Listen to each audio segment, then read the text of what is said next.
चलो हम लोग पढ़ रहे थे किंगडम फंजाई। पहले मैंने किंगडम मोनेरा पढ़ा दिया आपको और किंगडम प्रोटिस्टा हम लोगों ने पढ़ लिया है। कुछ आप लोग कैरेक्टर बताओ मुझे। आप लोग पहले सबसे पहले मुझे बताओ किंगडम मोनेरा जो होता है उसमें हम किसे पढ़ते हैं? बैक्टीरिया। किसे पढ़ते हैं? आपको पता है सेल होता है प्रोकैरियोटिक और कैसा होता है? यूनिसेलुलर। ये पता है आप लोगों को? ठीक है। हमने देखा था आर्की बैक्टीरिया, यू बैक्टीरिया।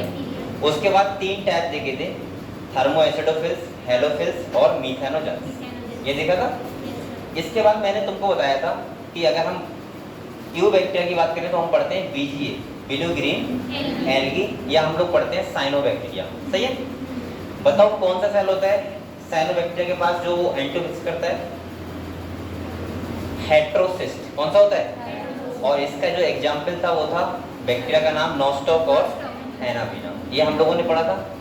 इसके बाद मैंने आपको बताया था माइकोप्लाज्मा। माइकोप्लाज्मा मैंने कहा था स्मॉलेस्ट लिविंग सेल होता है। दूसरा आपको बताया था सेल वॉल इसके पास एब्सेंट होता है। तीसरा मैंने क्या बताया था? विदाउट ऑक्सीजन के सर्वाइव करता है। और चौथा मैंने कहा था कि ये जो होते हैं पैथोजेनिक होते हैं प्लांट्स और एनिमल्स को। ये हमने फीचर पढ़े थे इसके। ठीक है। इसके बाद मैंने स्टार्ट किया था किंगडम प्रोटिस्टा, और किंगडम प्रोटिस्टा में हम लोगों ने सबसे पहले पढ़ा था किंगडम प्रोटिस्टा जो होते हैं उसको 4 क्लास में डिवाइड किया है, 5। ठीक है। क्राइसोफाइट, डाइनोफ्लैजिलेट्स, इग्लिनोइड्स, सिलाइम मोल्ड और प्रोटोजोअन्स। देखो आप लोगों को ऐसे नाम सब पता होना चाहिए। जैसे मैंने कहा था क्राइसोफाइट में हम लोग पढ़ते हैं डेस्मिड और डायटम्स। बताया था? हाँ। बताओ गोल्डन एल्गी किसे बोलते हैं बेटा? डेस्मिड। आपको पता है डेस्मिड के बारे में एक बात कि ये जो होता है गोल्डन एल्गी इसे फ्रेश वाटर बोलते हैं। ये इंडिकेटर होता है फ्रेश वाटर का, डेस्मिड। अगर जिस पानी में डेस्मिड है तो उसको हम बोल सकते हैं कि वो कैसा वाटर है? Fresh water. इसके बाद मैंने कहा था इनका सेल वॉल होता है। सेल वॉल सिलिका का बना होता है। इस जो ये इकट्ठे होते हैं उसको क्या बोलते हैं? मिट्टी को डायटमस अर्थ बोलते हैं। और ये प्राइमरी प्रोड्यूसर ऑफ ऑक्सीजन। ये बताया था हम लोगों को हमने। ठीक है। मैंने इसके बाद बताया था आपको डाइनोफ्लैजिलेट में एग्जाम्पल क्या था इसका? गोनियोलेक्स।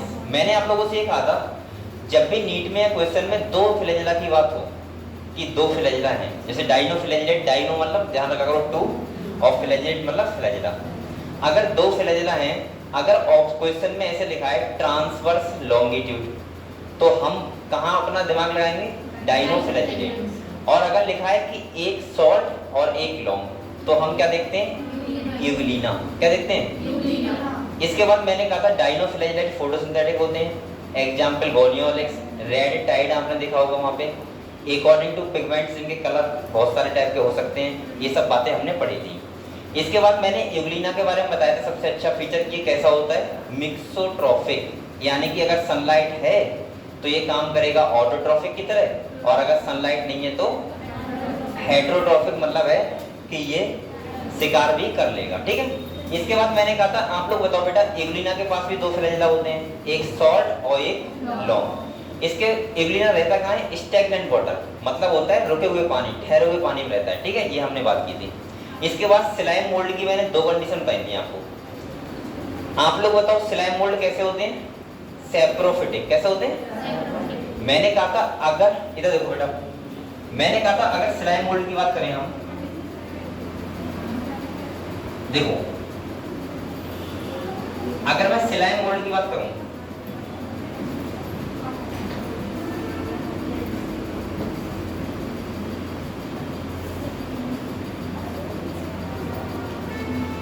तो मैंने आप लोगों से ये कहा था यहाँ पे आप लोग ये ध्यान रखना, एक कंडीशन होगी फेवरेबल कंडीशन। कौन सी होगी बेटा? और एक होगी, एक तो होगी फेवरेबल कंडीशन और एक होगी अनफेवरेबल कंडीशन। अब आप लोग ध्यान क्या रखना है? देखो अगर फेवरेबल कंडीशन है, सही है, तब तो ये ग्रो करेगा। क्या करेगा? ग्रो करेगा। और कहीं फिट तक ग्रो कर जाता है और इसकी बॉडी को हम लोग बोलते हैं प्लाज्मोडियम। क्या बोलते हैं बच्चों? मैंने इसके बाद कहा था अगर अनफेवरेबल कंडीशन है तो ये जो प्लाज्मोडियम है, क्या है? ये कन्वर्ट हो जाता है फ्रूटिंग बॉडी। किसमें? और बेटा फ्रूटिंग बॉडी क्या होती है? ऐसा स्ट्रक्चर जो स्पोर बनाए। ठीक है। और फ्लोटिंग बॉडी क्या बनाता है? स्पोर। क्या बनाता है? और आपको ध्यान रखना है, इंपॉर्टेंट बात बता रहा हूं मैं, जो प्लाज्मोडियम होता है उसके पास सेल वॉल एब्सेंट होता है, और बेटा इसके पास क्या होता है? प्रेजेंट। और आपको पता होगा स्पोर्स क्या होते हैं? स्पोर्स हवा में चले जाएंगे और आराम से घूमेंगे। जब फेवरेबल कंडीशन आएगी तो फिर से ये स्पोर जर्मिनेट करेंगे और क्या बनाएंगे? प्लाज्मोडियम। बस आपको इतना ध्यान रखना है, समझ गए? स्लाइम मोल्ड में, ठीक है। इसके बाद मैंने आपको बताया था बेटा प्रोटोजोन्स। क्या बताए थे? प्रोटोजोन्स। आप लोगों ने प्रोटोजोन्स के नाम बहुत सुने होंगे, जैसे आप लोग बात करते हो डिजीज, प्रोटोजोन्स डिजीज होती हैं। मैंने कहा था आप लोग ज्यादा अगर कुछ ना पढ़ो तो आप लोग इतना पढ़ लेना कि प्रोटोजोन्स कितने टाइप के होते हैं। तो हमने कितने बताए थे? 4 टाइप। कितने बताए थे? जैसे पहला मैंने आपको बताया था अमीबॉइड प्रोटोजोन्स। कौन सा बताया था? अमीबॉइड। दूसरा बताया था सीलिएट, तीसरा फ्लैजिलेट और चौथा स्पोरोजोन्स। बेटा ऐसे ही बिल्कुल आपको पता होना चाहिए, जैसे मैं आपको बता रहा हूँ ऐसे ही आपको पता होना चाहिए। आपके माइंड में देखो, हर चैप्टर का आपके माइंड में एक फ्रेम होना चाहिए पूरा, कि हमने पहले कहाँ पढ़ा, किसको पढ़ा, क्यों पढ़ा, इसके बाद हमने क्या पढ़ा। अगर आप ऐसे तैयारी करोगे तो फिर आपको बहुत ज्यादा कठिन लगेगा कुछ भी। और मैं आपको बता दूं कि आप लोग नीट तैयारी कर रहे हो, थोड़ा सा आपको थोड़ा सा मेहनत करना पड़ेगा, हल्का सा, ज्यादा कोई कठिन नहीं है, हम बहुत स्लो चल रहे हैं। बेटा बताओ अमीबा एडवांस कैसे पढ़ते हैं? अमीबा कैसे पढ़ते हैं? सीलिएट में बताओ पैरामीशियम कैसे पढ़ते हैं? ऐसे ही फ्लैजिलेट में कैसे पढ़ते हैं?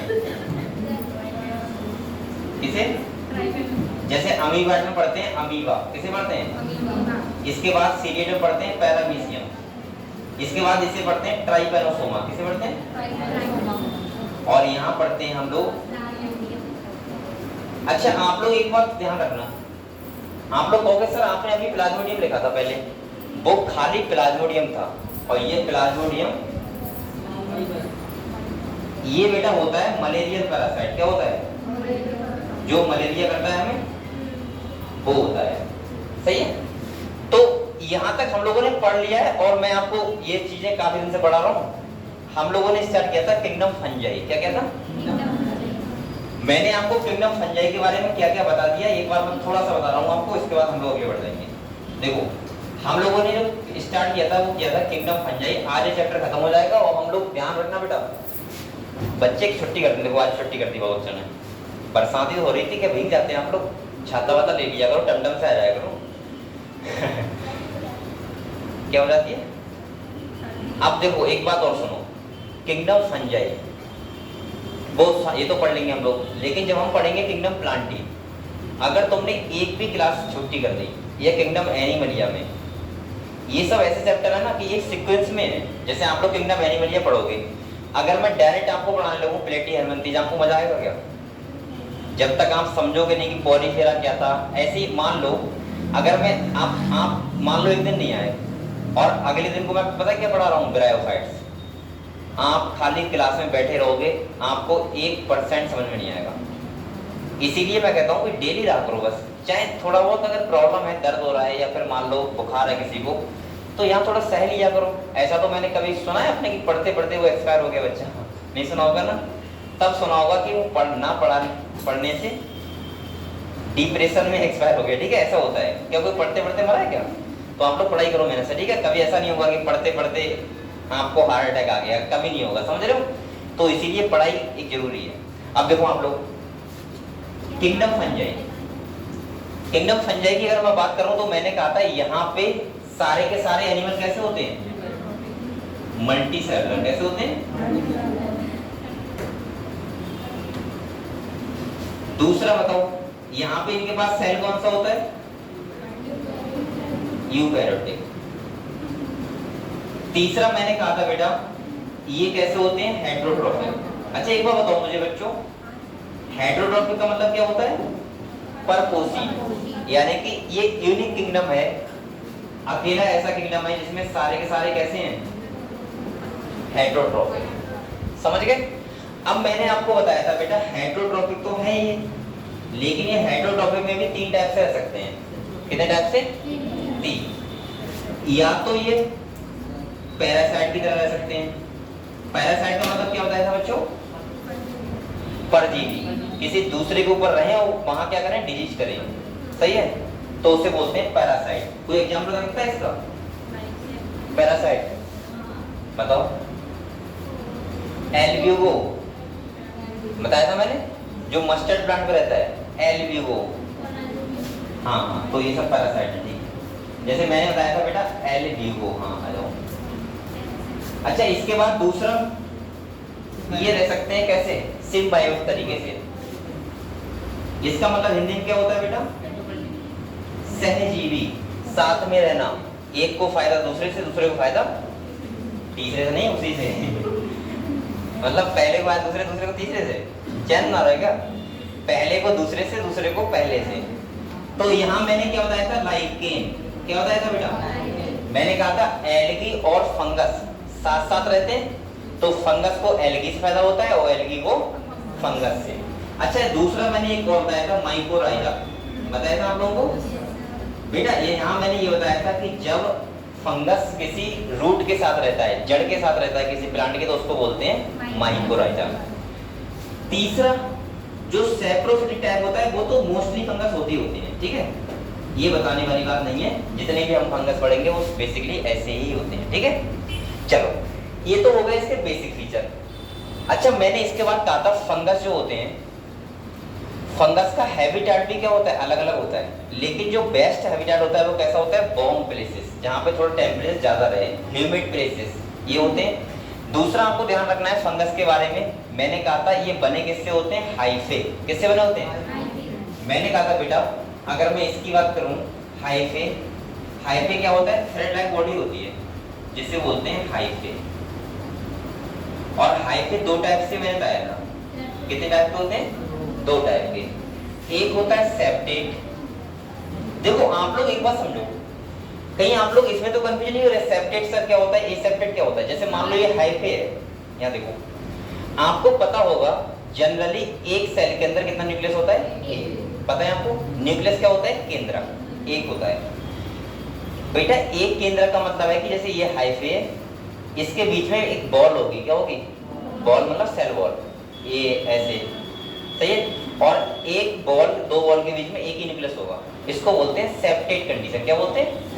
अब मान लो ये हाइफे है और इसमें बीच में कोई क्रॉस बॉल नहीं है और बहुत सारे यहाँ पर न्यूक्लियस हैं एक ही सेल के अंदर, इसका मतलब उस कंडीशन को बोलते हैं मल्टी न्यूक्लिएट कंडीशन, या बोलते हैं एसेप्टेट, या तीसरे नाम से बोलते हैं सिनोसिटिक कंडीशन। क्या बोलते हैं? ये बायोलॉजी में बहुत रेयरली देखने को मिलता है कि एक सेल के अंदर बहुत सारे न्यूक्लियस हैं, उस कंडीशन को बोलते हैं मल्टी न्यूक्लिएट कंडीशन। अब आप लोग बताओ, मैंने कहा एक होता है सेप्टेट और एक होता है, तो आपको तो ये वाला ध्यान रखना है, सेप्टेट सब में होता है, सही है, लेकिन ये कुछ ये याद तो रखना है, इंपॉर्टेंट क्यों, क्योंकि डायरेक्ट क्वेश्चन पूछता है कि बताओ सिनोसिटिक कंडीशन कहाँ होती है या कौन से क्लास में होती है। तो मैंने कल आपको बताया था, मैंने कहा था आप लोगों से खाली एक ही क्लास है फाइकोमाइसीट्स, कौन सा, जिसके पास कंडीशन कौन सी है, ये वाली, और बताया बेटा सब क्लास में कौन सी होगी, सेप्टेट, ठीक है, ये आपको ध्यान रखना है। इसके बाद मैंने कहा था यहाँ पे इसको बोलते हैं सिनोसिटिक कंडीशन, सिनोसाइटिक कंडीशन, और बेटा इसको सिंपल भाषा में बोल सकते हैं मल्टी न्यूक्लिएट कंडीशन। अच्छा, मल्टी का मतलब क्या होता है, एक से ज्यादा, और न्यूक्लिएट मतलब न्यूक्लियस, जिस सेल के अंदर एक से ज्यादा न्यूक्लियस हो उसको बोलते हैं मल्टी न्यूक्लिएट कंडीशन, जो कहाँ होती है, हाइफे के पास। अब मैंने कहा था नेटवर्क ऑफ हाइफे, क्या बोलते हैं इसको, इसको बोलते हैं बेटा माइसीलियम। यहाँ तक आप लोग क्लियर है सब बच्चों को, कोई डाउट तो नहीं यहाँ तक? हम लोग फंगस के बारे में पढ़ रहे हैं, वो बड़े आराम से पढ़ा रहा हूँ आपको, इतना तो आपको समझना ही पड़ेगा। अब मैंने कहा था बेटा कि जो फंगस होते हैं वो रिप्रोडक्शन कितने टाइप से कर सकते हैं, तीनों टाइप से। जैसे मैंने आप लोगों से कहा था बेटा ये वेजिटेटिव रिप्रोडक्शन भी करते हैं, हटा दो, हटा दो। देखो अगर रिप्रोडक्शन की बात करें, किसकी बात करें,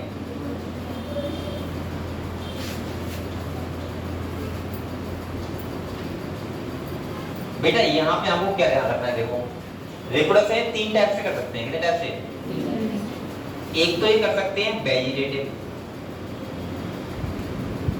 वेजिटेटिव में कौन कौन सा जैसे इंपॉर्टेंट है, जो फ्रेगमेंटेशन होता है, जो सबसे मेन है, कौन सा है? फ्रेगमेंटेशन मतलब होता है टुकड़ों में डिवाइड होना। जब भी आप फंगस कभी मार्क अगर लगाओगे अपने खेत में या घर में, तो आप जाओगे तो वो पता है क्या करेगा, सीड नहीं देगा आपको, वो आपको मिट्टी देगा और मिट्टी में मिला देगा फंगस तो तोड़ा के ताड़ के, और आपसे कहेगा वो मिट्टी को छिड़क देना पूरे खेत में, बस ग्रो कर जाएंगे। वो टाइप कौन सा हो गया बताओ? फ्रेगमेंटेशन वाला होता है जैसे ये फंगस है, इसको मैं ब्रेक डाउन कर दूं और उतनी पार्ट में नया फंगस बन जाए, उसको बोलते हैं फ्रेगमेंटेशन। दूसरा मैंने कहा था ये एसेक्सुअल स्पोर द्वारा भी करते हैं, इसके द्वारा, और मैंने इसका नाम बताया था, आपको ध्यान रखना है एसी, क्या था ऐसे ध्यान रखना आप लोग, और सी से क्या बताया था? कोनिडिया, क्या बताया था? बताया था आप लोगों बेटा। और इसके बाद मैंने कहा था यहाँ पे सेक्सुअल स्पोर भी होते हैं, सेक्सुअल साइकिल भी होती है, वो कितने स्टेज में कंप्लीट होती है? 3। कितने होती है? 3। बताओ पहले क्या होता है? प्लाज्मोगेमी, क्या होता है? ये सीक्वेंस में याद रखो, आप लोगों ने घर पे जाके परसों पढ़ा नहीं था कल। दूसरा क्या होता है बेटा? आपको छुट्टी इसलिए नहीं मिलती, घर में एंजॉय करना है इसलिए मिलती है कि पढ़ो। और तीसरा कौन क्या होता है बेटा? जायगोट बनता है, उसमें क्या होता है? मियोसिस, क्या होता है? जिसको बोलते हैं जायगोटिक मियोसिस। अच्छा बताओ बच्चों, आप लोगों को मियोसिस और माइटोसिस पता है सब बच्चों को? मैंने कहा था जहां डिप्लॉइड सेल से हैप्लॉइड सेल बनानी होती है वहां क्या होता है? मियोसिस, और जहां डिप्लॉइड सेल से डिप्लॉइड बनानी होती है वहां क्या होता है? माइटोसिस। अच्छा तो बच्चा बताएगा मुझे, अगर मुझे हैप्लॉइड सेल से हैप्लॉइड सेल बनानी है तो क्या होगा? नया समझ में, इधर देखो, मैं अगर डिप्लॉइड से डिप्लॉइड बना रहा हूं तो क्या हो रहा है? माइटोसिस। अगर मैं डिप्लॉइड से क्या बना रहा हूं? हैप्लॉइड, तो क्या हो रहा है? मियोसिस। अगर मैं हैप्लॉइड सेल से हैप्लॉइड बनाऊं तो क्या होगा? माइटोसिस। क्या होगा? मैंने आप लोगों से कहा था माइटोसिस का मतलब होता है जब हमें सेम क्रोमोसोम रखने होते हैं। किसमें? डॉटर सेल में। डॉटर सेल जो नहीं बनी है, जैसे मान लो एक सेल है, इससे मैंने एक से 2 सेल बना दी और मुझे पता है इसमें 46 क्रोमोसोम है। कितने? 46। तो उन दोनों सेल में 46 अगर हैं तो सेम क्रोमोसोम रहे, कितने रहे? सेम रहे, और सेम रहे तो कौन सा होगा? माइटोसिस। अब बेटा एक बार बताओ, अगर ये हैप्लॉइड सेल है, 23 क्रोमोसोम है इसके अंदर, और मैं जो डॉटर सेल बनाऊं उसमें भी कितने हो? 23। तो आप लोग बताओ क्या डॉटर सेल में सेम नहीं रहे? और सेम रहेंगे तो क्या होगा? माइटोसिस। लेकिन ऐसा बहुत रेयर केस में देखने को मिलता है कि हैप्लॉइड से हम लोग हैप्लॉइड बना रहे हैं। हमेशा क्या देखते हैं? डिप्लॉइड से हैप्लॉइड या डिप्लॉइड से डिप्लॉइड। ठीक है, चलो तो आप लोग बताओ यहां तक सबको क्लियर है बेटा? इसके बाद मैंने एक इंपॉर्टेंट बात बताई थी आपको, बहुत अगर ध्यान हो आपको, मैंने कहा था देखो प्लाज्मोगेमी का मतलब होता है फ्यूजन ऑफ प्रोटोप्लाज्म। क्या होता है? Fusion of protoplasm. अच्छा आप लोग बताओ, आप लोग क्या इतनी इंग्लिश नहीं समझ पाते हो? ये तो नॉर्मल सी इंग्लिश है, ऐसा सुना कि मैं हर बात इंग्लिश में बोल रहा हूँ, मैं सब बात हिंदी में बोल रहा हूँ, खाली आपको इंग्लिश में इसलिए लिखवा रहा हूँ क्योंकि बहुत जरूरी है आपके लिए। आप लोग समझो इस बात को। अगर अभी बच्चे सोच रहे हैं कि सर हिंदी में पढ़ाई तो ज़्यादा अच्छा रहता, मैं गारंटी से कह रहा हूँ हिंदी में आप पढ़ ही नहीं पाते। अगर आप नीट की तैयारी कर रहे हैं तो हिंदी की तरफ मत जाओ। मैं ये नहीं कह रहा हूँ कि मैं पढ़ा रहा हूँ, कोई भी टीचर पढ़ा रहा हो हिंदी में मत पढ़ो, आपके लिए कतई वेस्ट होगा पढ़ना। एक बात और सुनो ध्यान से, अभी आपके लिए सिलेक्शन लेना बहुत जरूरी है, मुझे पता ये बात, लेकिन खाली सिलेक्शन लेना जरूरी नहीं है। ये बात आपको तब समझ में आएगी जब आप सिलेक्शन लेके एमबीएस कॉलेज में पहुंचोगे। अगर आप हिंदी से पास कर भी लिए ना धोखे से, हिंदी पढ़ के, मैं सही बता रहा हूँ, आप जब एमबीएस कॉलेज में पहुंचोगे वहाँ जीरो होगे, आप किसी से बात तक नहीं कर पाओगे। वो टीचर पढ़ा रहा होगा, आप उसकी सुन भी नहीं पाओगे क्या पढ़ा रहा है। खाली सिलेक्शन लेना नहीं होता है, वहाँ पे 4 साल 5 साल पढ़ाई भी करनी होती है। और जो आप ये अभी किताबें लिए घूम रहे हो ना, इसकी 10 गुना ज्यादा किताबें आपको पढ़नी पड़ेंगी अभी एमबीबीएस में। तो अगर आपके वहाँ बैके लगे या आपको वहाँ शर्मिंदा होना पड़े, उससे बढ़िया अभी आप तो घर पे रह रहे हो ना, न्यूट्रल हो गए, 1 साल चाहे ज़्यादा लग जाए लेकिन पढ़ो इंग्लिश में। मैं सब बच्चों को सजेस्ट कर रहा हूँ, मेरा कोई पर्सनल फायदा नहीं है, मैं आपसे बार बार कह रहा हूँ कि हिंदी पढ़ाऊंगा, मुझे बहुत मजा आएगा, मुझे कोई कुछ करने की जरूरत नहीं है, आपको खाली बस मैं तो ऐसा तक कर दूंगा, यहाँ से यहाँ तक पढ़ लो, हिंदी में लिखा है, सही है। लेकिन जब आप अपर क्लास में जाओगे, अभी आपको लग रहा है बस खाली की सर हम तो यूपी बोर्ड से हैं, क्योंकि आपसे 12th तक पूछा गया है कि आप यूपी बोर्ड से हो या सीबीएसई बोर्ड से हो। जब आप एमबीबीएस छोड़ो, आप बी फार्मा करो, डी फार्मा करो, बीएमएस करो, या आप कभी एमएससी करो, पीएचडी करो, कोई आपसे पूछेगा थोड़ा ना कि आप यूपी बोर्ड से हो सीबीएसई बोर्ड से हो। आपको इंग्लिश में ही पढ़ना पड़ेगा, ये आपकी मजबूरी होगी। इसीलिए बहुत बच्चे ऐसे होते हैं जो यूपी बोर्ड वाले एमएससी नहीं करते हैं। ये रीजन एक बहुत बड़ा रीजन है, क्योंकि एमएससी पेपर हिंदी में होता ही नहीं है। अब आपने अभी तक आज तक पढ़ा है कोस्का, आपने वहां जाके पहली बार सुन लिया नाम सेल, तो आपके बैक ही लगेगी, पास सुनना हो जाओगे। इसीलिए मैं कह रहा हूं बेटा, एक साल आप मेहनत कर लो, खाली चाहे इसी काम पे कर लो कि कैसे हमें हिंदी को इंग्लिश में कन्वर्ट करना है। देखो मेहनत करोगे तो हर चीज पॉसिबल है। अगर आप लोग खाली बहाने मिलाओगे तो फिर तैयारी क्यों कर रहे हैं नीट की? बहाने मिलाने हो तो घर पे शादी करो आराम बैठ के। ये काम तो करना ही है, पढ़ाई करनी है, शादी करनी है। तो मेरा मानना यह है कि कोई बच्चा यहाँ पे, और मैं गारंटी से कह रहा हूँ, ये बात 100% कह रहा हूँ, मैंने आपसे पहले दिन भी कहा था, अगर किसी बच्चे ने मेरे साथ 1 महीना मेहनत कर ली खाली इस काम पे कि हमें कैसे करके हिंदी को इंग्लिश में, मेहनत का मतलब है कोशिश कर ली घर पे जाके। मैंने ये बताया था कि आप लोग 2 किताबें खरीद लो, हिंदी वाली भी और इंग्लिश वाली भी, जब भी आपको डाउट हो। पहली बात, सबके पास फोन है, अपना गूगल में ट्रांसलेटर एकदम लगा के रखा करो, चाहे ऐप डाउनलोड कर लो ट्रांसलेटर। आजकल तो इतने सारे ऑप्शन आ रहे हैं आपके पास, चैट जीपीटी है, तुरंत फोटो भेजो, तुरंत 1 मिनट के अंदर हिंदी आ जाएगी क्या क्या क्या लिखा है, इतने अच्छे से एक्सप्लेन कर देगा कि आप सोच नहीं सकते।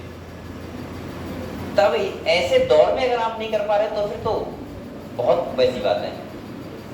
आप लोग थोड़ा सा बस डालो, जैसे आपको मान लो, इधर देखो बेटा, जैसे आपको अगर मान लो कैरियोग्राफी समझ नहीं आया कि सर ने क्या बताया था, आप कहते खाली बस चैट जीपीटी पे जाओ और लिख दो कैरियोग्राफी, हिंदी में लिख देना मतलब, और बताओ अगर कैरियोग्राफी मीन्स ना लिखो तो मतलब लिख देना, वो इतने अच्छे से एक्सप्लेन कर देगा आपको कि आप जिंदगी में कैरियोग्राफी नहीं भूलोगे।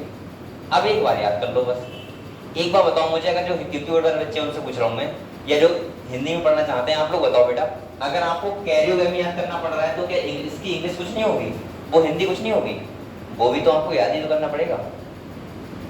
जैसे मैं कहता हूँ आपसे कि अगर आपको सेल याद करना पड़ रहा है, मान लो सेल होता है कुछ, तो आपको उसका भी तो याद करना पड़ रहा है। हर चैप्टर में ऐसे आपको 100 नाम मिलेंगे जो आप चाहे हिंदी में पढ़ो चाहे इंग्लिश में पढ़ो, आपको याद करने हैं। बकाया आपको यहाँ पे मैं ये भी नहीं कह रहा हूँ कि आपको सेंटेंस बनाना है कि सर एज कहाँ लगाना है, आर कहाँ लगाना है, सब लिखा हुआ होगा नीट के पेपर में। आपको तो खाली बात पता होना चाहिए ना, ये क्या कह रहा है बात। जैसे बेटा सिलाइम मोल्ड लिखा होगा तो सिलाइम मोल्ड आपको क्या मतलब कि उसके बाद एज लगेगा, आर लगेगा, हमें सेंटेंस बनाना है, सेंटेंस नहीं बनाना है आपको, खाली बस समझना है। और वो भी मैं टोटल हिंदी में बताता हूँ बच्चों को हर चीज का, ठीक है। तो आप लोग इतना प्रेशर अपने ऊपर मत लो, क्योंकि मैंने एक बच्चे सुने कि वो सोचते हैं कि सर हिंदी इंग्लिश में पढ़ा रहे हैं तो फिर प्रॉब्लम हो रही है हमें। बेटा प्रॉब्लम आपको हो रही है मुझे पता है, लेकिन ये किसी दिन आप लोग 6 महीने बाद 1 साल बाद आप यही कहोगे बहुत बढ़िया रहे कि काश हमने इंग्लिश में पढ़ लिया। ये मैं अभी आपको सलाह दे रहा हूँ, मेरा इसमें कोई फायदा और नुकसान नहीं है कि आप सोच रहे हो मैं क्या करूँगा। अगर ज़्यादा बच्चे कहेंगे हिंदी पढ़ने के लिए, मैं दोनों बोल आऊँगा पीडीएफ, इसमें दोनों होगा, लेकिन ये आपको नुकसान होगा। समझ रहे हो बात? तो आप लोग थोड़ी बात मेरी मानो, क्योंकि आप लोगों के फ्यूचर में फायदा बहुत ज़्यादा होगा। और मैं आपको बता दूं, ये बात मैं 100% कह रहा हूँ कि कोई बच्चा यहाँ बैठा है ये मत सोचना कि मैं हिंदी में पढ़ा हुआ हूँ तो इंग्लिश सीख नहीं पाऊंगा। मैं गारंटी से कह रहा हूँ, आप 2-3 महीने बाद यही कहोगे सर इंग्लिश में ही मजा आता है एक बार खाली। लेकिन आपको थोड़ा ज़्यादा मेहनत तो करनी पड़ेगी ना, अगर हिंदी में पढ़ोगे तब भी मेहनत नहीं करोगे, सही है। चलो यहाँ पे बताओ मुझे, अच्छा एक यहाँ पे मैंने एक इम्पोर्टेंट बात बताई थी, मैंने क्या कहा था, मैंने कहा था देखो प्लाज्मोगेमी का मतलब होता है फ्यूजन ऑफ प्रोटोप्लाज्म, सही है। कैरियोगेमी का मतलब क्या होता है, फ्यूजन ऑफ न्यूक्लियस। फ्यूजन का मतलब क्या होता है, मिलना, ठीक है। तो फ्यूजन ऑफ न्यूक्लियस। और बेटा होता क्या है कि कुछ क्लासेस में तो ऐसा होता है फंगस की भी प्लाज्मोगेमी के बाद तुरंत क्या हो जाता है, कैरियोगेमी। तो सेल कैसा बन जाएगा, डिप्लॉइड कैसा बन जाएगा, डिप्लॉइड बन जाएगा, जाइगोट डिप्लॉइड बन जाएगा।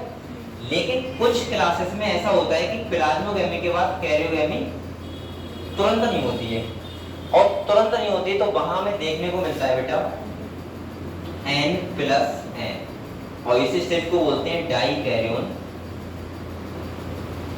स्टेज। क्या बोलते हैं? Dikaryon stage. और मैंने कहा था इसका ऐसे ध्यान रखना, ए बी वर्णमाला होती है ABCD, तो ए बी का मतलब ये हमें देखने को मिलता है एस्कोमाइसीटीज में, और किसमें बेटा? और मिलता है बेसिडियोमाइसीटीज। किसमें मिलता है? ये हमने इतना पढ़ लिया था, ठीक है। जो मैंने आपको बेसिक था वो बता दिया फंगस का। मैं आपको बता रहा था क्लासेस के बारे में। मैंने कहा था फंगस को हमने 4 क्लास में डिवाइड किया है। कितने में किया है? 4 क्लास में। 4 क्लास का मतलब है कि, और मैंने किस बेस पे किया है? जैसे बेसिस ऑफ माइसीलियम हो गया, बेसिस ऑफ फ्रूटिंग बॉडी हो गया, स्पोर फॉर्मेशन हो गया। इस बेस पे मैंने डिवाइड किया है 4 क्लास में। कौन कौन सी क्लास है? फाइकोमाइसीटीज, एस्कोमाइसीटीज, बेसिडियोमाइसीटीज और ड्यूटेरोमाइसीटीज, ठीक है। सबसे पहले मैंने ये कहा था आप लोगों से, अगर आप लोग क्लासेस याद ना कर पाओ, जो हमने 4 क्लासेस हैं याद ना कर पाओ मान लो, तो आप लोग पता क्या कर लेना, सबसे इंपॉर्टेंट काम तो पहले ये करना कि आप लोग हर क्लास के एग्जाम्पल याद कर लेना, क्योंकि नीट में 80% क्वेश्चन आपके एग्जाम्पल याद होने से हो जाएंगे। सही है, हो सकता है इनका क्वेश्चन ना हो लेकिन सारे क्वेश्चन हो जाएंगे, ठीक है। और बेटा इनके मैंने कहा था दूसरे नाम याद कर लें। जैसे आप लोग बताओ, फाइकोमाइसीटीज मैंने पहला क्लास बताया था, कौन सा बताया था? दूसरा कौन सा था? एस्कोमाइसीटीज, तीसरा बेसिडियो और चौथा ड्यूटेरोमाइसीटीज, ठीक है। बताओ मैंने फाइकोमाइसीटीज में आपको ट्रिक बताई थी, क्या बताई थी? फिजिक्स से बताया था ना, फिजिक्स करने लगती है बच्चों, तो फिजिक्स से PHY से फाइकोमाइसीटीज रहेगा। और मैंने बताया था मार, MAR, मार देखिए, M से म्यूकर, A से एल्ब्यूओ और R से राइजोपस। समझ गए? ऐसे आपको एग्जाम्पल भी याद होने चाहिए कि कौन से क्लास में फंगस के कौन से एग्जाम्पल है, ठीक है। चलो हमने फाइकोमाइसीटीज के कुछ कैरेक्टर देख लिए थे। जैसे मैंने सबसे इंपॉर्टेंट कैरेक्टर बताया था इसका, मैंने कहा था बेटा यहाँ पे जो मल्टी न्यूक्लिएट कंडीशन होती है, कौन सी होती है? और यहाँ पे आप लोग स्टार बना लो, मल्टी न्यूक्लिएट मतलब यहाँ पे जो हाई होता है वो कैसा होता है? एसेप्टेट। कैसा होता है? एसेप्टेट। तो आपको ये बात ध्यान रखनी है। ये बात क्यों इंपॉर्टेंट है बेटा? क्योंकि और सब क्लासेस में हाई कैसा होगा? सेप्टेट, और यहाँ कैसा है? एसेप्टेट। समझ गए? चलो इसके बाद आप लोग बताओ, मैंने एस्कोमाइसीटीज का आपको क्या ट्रिक बताया था? कैनपेटियन। क्या बताया था? इनको बार बार दोहरा होगा बेटा। आप लोग क्या कर रहे हो? नागुन क्यों बना रहे हो? कैन पेटियन, ये बताया था आपको। ये ट्रिक था किसका? एस्कोमाइसीटीज के फंगस के नाम याद करने का। कैसे याद करना है देखो, या देखो सी से क्या होगा बताओ बच्चों? आप लोग नाम भी साथ साथ लिया करो, इससे आपको याद हो जाएंगे। सी से होगा क्लेविसेप्स। क्या होगा? ए से एस्परजिलस, ठीक है। एन से न्यूरोस्पोरा। ये बेटा इतने नाम है कि अगर ट्रिक नहीं होगी तो आप लोग याद ही नहीं कर पाओगे इनके, आपको ध्यान नहीं रहेगा कौन सा किस में क्लास में है, ठीक है। इसके बाद पी से पेनिसिलियम, इतना। इसके बाद इस ए से कुछ नहीं था, बाई से था ईस्ट। ईस्ट भी तो फंगस है जो एस्कोमाइसीटीज का मेंबर है, और ये कैसा होता है? यूनिसेलुलर। कैसा होता है? इसके बाद टी से ट्रफल्स और एम से मोरल्स। ये सोचो इतने फंगस हैं इसमें, किसमें? एस्कोमाइसीटीज। और आपको एक ट्रिक से आपको याद बड़े आराम से हो जाएंगे इनके नाम, ठीक है। इतना ध्यान रखना बेटा कि अगर आपसे कहा जाए कि मोरल्स, तो आप लोग समझ जाओगे ये फंगस का नाम है। कहीं सोचो पता नहीं किसका नाम सर बता रहे हैं, इतना तो पता होना ही चाहिए ना। इसके बाद बकाया अगर मैं सही बताऊं आपको, ये आप लोग एग्जाम पर अगर याद कर लिए तो ये बहुत बड़ी बात है। मैं आपको सही बता रहा हूँ, बहुत बच्चे ऐसे होंगे जो BSc में होंगे, MSc में होंगे, लेकिन उनको अगर पूछा जाए कि एग्जाम ईस्ट कौन, वो सॉरी मैं उनसे पूछा जाए कि बताओ फंगस कौन कौन से होते हैं, तो उन्हें 5 फंगस के नाम नहीं पता मिलेंगे कि 5 फंगस कौन कौन से। उन्हें बहुत ज्यादा एलगी और फंगस के 5 एग्जाम पे नहीं मिलेंगे, ऐसे भी लोग हैं। तो इसीलिए मैं कह रहा हूँ आप लोग नॉलेज, पहले आप लोग नॉलेज गेन करो खाली बस। सही है, नीट वगैरह ये सब बात की बातें हैं, और जब नॉलेज होगी आपके पास तो नीट वगैरह अपने आप हो जाएगा। ठीक है, चलो बेटा ये हो गया था हमारा एस्कोमेसिटीज। अच्छा बताओ, मैंने यहाँ पे सेक्सुअल स्कोर का नाम क्या बताया था? एस्को स्कोर। क्या बताया था? इसकी फ्लोटिंग बॉडी का नाम क्या था? एस्को कार्प। पढ़ा नहीं घर पे जाके हैं, एस्को कार्प। अच्छा आप लोग अभी दोबारा नियम फॉलो नहीं कर रहे क्या? मैंने कहा था आपको 2 घंटा फिजिक्स पढ़नी है, 2 घंटा केमिस्ट्री, 2 घंटा बायोलॉजी। 2 घंटे नहीं मिल रहे? क्या करते हो ये बताओ। देखो मैंने आप लोगों को एक बात बताई थी, अगर आप लोग 6 घंटा घर पे पढ़ाई नहीं कर पा रहे हो कोचिंग के अलावा, तो मैं बता रहा हूँ आपका टाइम लगेगा बहुत। हो सकता है आप नींद निकाल दो, लेकिन टाइम बहुत लगेगा। अगर आप 6 घंटा डेली पढ़ रहे हो, ऊपर थोड़े कमजोर भी हो, तो आप बड़े जल्दी बहुत सारी चीजें सीख जाओगे।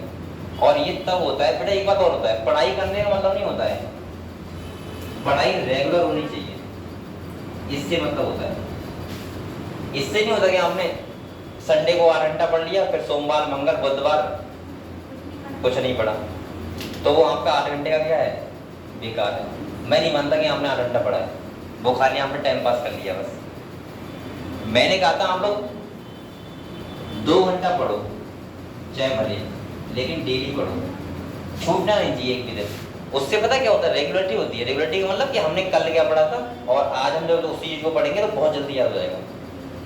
फिर तीसरे दिन रिवीजन मात्र 1 मिनट में हो जाएगा।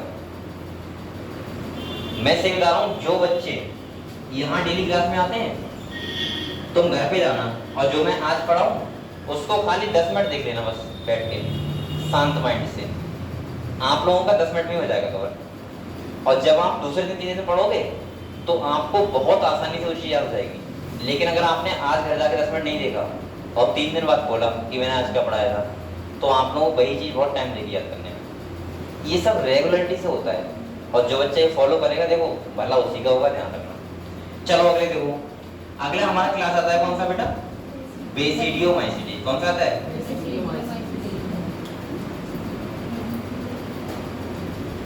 यहाँ देखो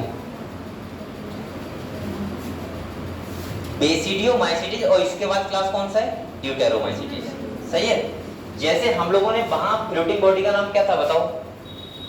एस्कोकार्प। यहाँ कौन सा होगा? बेसिडियोकार्प। नाम से ही पता लग रहा है। दूसरा यहाँ सेक्सुअल स्पोर का नाम क्या होगा? बेसिडियोस्पोर्स। वहां क्या था? एस्कोस्पोर्स। सही है, ऐसे ध्यान रखना है। यहाँ पे आप लोगों को बेटा ध्यान रखना है तीसरा एग्जाम्पल। एग्जाम्पल आ जाते हैं, चलो इसके एग्जाम्पल क्या होंगे। तो इसका ट्रिक एक मैंने बनाया है, जो अगर आप लोग अच्छा लगे तो आप एजी। एजी क्या होता है?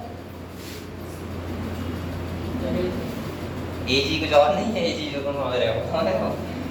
एजी मैंने अपने नाम पर रखा है, ठीक है, पहला। और दूसरा मैं कहाँ रहता हूँ? यूपी में। कहाँ रहता हूँ? ये तो मैं अपना याद करने का बता रहा हूँ, तुम अगर अच्छा ना लगे दूसरा कर लेना, ठीक है। एजी से मेरा नाम है अंजोंगवार, और यूपी से मैं रहता हूँ, ठीक है, उत्तर प्रदेश में। तो इसका ट्रिक क्या है? इसमें हो जाएगा अगेरिकस एजी से, यानी कि मशरूम। इसमें क्या आता है?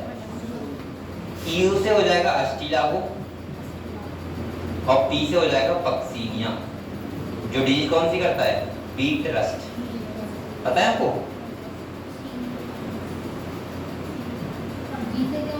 किससे?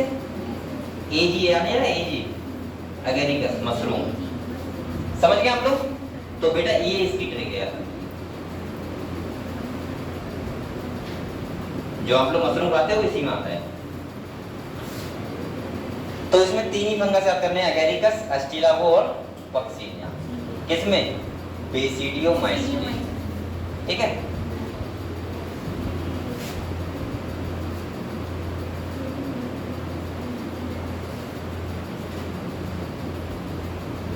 और किसी को ट्रिक है क्या बताओ?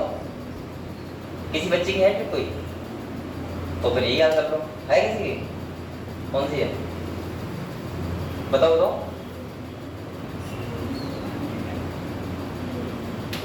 अरे देखो मैं बताऊं आपको, मैं आपसे हर बच्चे से कहता हूं, मुझे नहीं पता तुमने कैसे याद किया, क्या किया, बस मुझे मतलब है कि आपके नीट में 90 क्वेश्चन हो जाए, बात खत्म।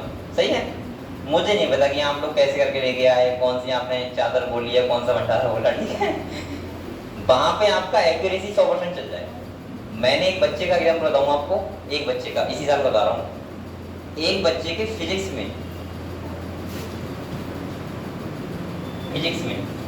पता है कितने क्वेश्चन सही हुए? 23। आप लोगों को सारे ज्यादा सुनना है, नीट में बता रहा हूँ। और वो बच्चा ऐसा था तो मुझसे 5 क्वेश्चन एक्सपेक्ट नहीं कर सकते कि सही कर देगा, और 23 काट पीट बता रहा हूँ, सब नेगेटिव मार्किंग हटा के। तो कभी कभी आदमी का लक ही बहुत सही चल जाता है। लक का मतलब होता है आपने कितने अच्छे कर्म किए हैं ना, कि आपने मान लिया 4 लगाया तुक्के में, एक बच्चे ने क्या लगाया, 3rd लगाया, अब आपका लक अच्छा है तो 4th वाला सही हो गया। ऐसे मतलब वो पेपर दे के आया, बोला सर मेरे 23 सही है फिजिक्स में। मैंने कहा यार क्या बात है। वो सही बता रहा हूँ, ऐसा बच्चा था कि पेपर देने के बाद, घर आने के बाद 1 महीना बाद अगर उससे कहता कि 23 का एक्सपीरियंस बता दो, या मुझे 23 दोबारा कर दो आंसर खाली, तो वो कम से कम 10 कर पाता। तो कभी कभी लक काम कर जाता है, ये बात ध्यान रखना आप लोग। लक यही तो होता है कि आपके 400 नंबर वैसे आ रहे थे मेहनत से, और 50 नंबर लक से आ गए, और आपका सिलेक्शन हो गया। सही है, तो ये भी काम करता है, लेकिन तब करता है जब आप मेहनत कर रहे हो। लेकिन उस बच्चे के बेटा शायद 56 से ना 57 बायोलॉजी ठीक थे, ये ध्यान रखना। खाली फिजिक्स से नहीं जाता है सिलेक्शन, मेन तो बायोलॉजी होती है ना, समझ रहे हो? तो ये आपको ध्यान रखना है कुछ चीजें। चलो ये ट्रिक समझ गया, एवेरिकस, अस्थिलागु और पढ़े, ठीक है चलो पढ़े। तो आप लोगों का लक अच्छा होगा तो आप लोग थोड़ा बहुत चीजें मिल जाती हैं, लेकिन भाई मेहनत करो पहले।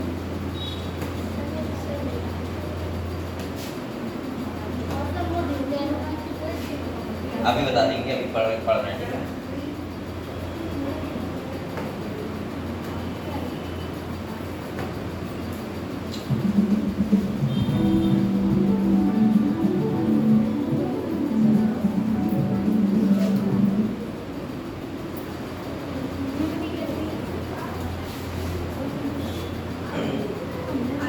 और यहाँ पे बच्चे मेहनत कर रहे हैं, मुझे हालांकि पता है कुछ बच्चे मेहनत कर रहे हैं, लेकिन कुछ बच्चे नहीं कर रहे हैं, ठीक है। यहाँ देखो, हाँ यहाँ देखो, सबसे पहले आप लोग बताओ बेटा, मैंने अभी आपको फाइकोमाइसीट्स के एग्जांपल बताए थे, 3 कौन कौन से, राइजोपस, एल्बिगो और म्यूकर, ये लिखा हुआ है। अच्छा एक बात और ध्यान रखना बेटा, जो इनका ब्रैकेट में दूसरा नाम लिखा होता है, ये भी बहुत इंपॉर्टेंट है।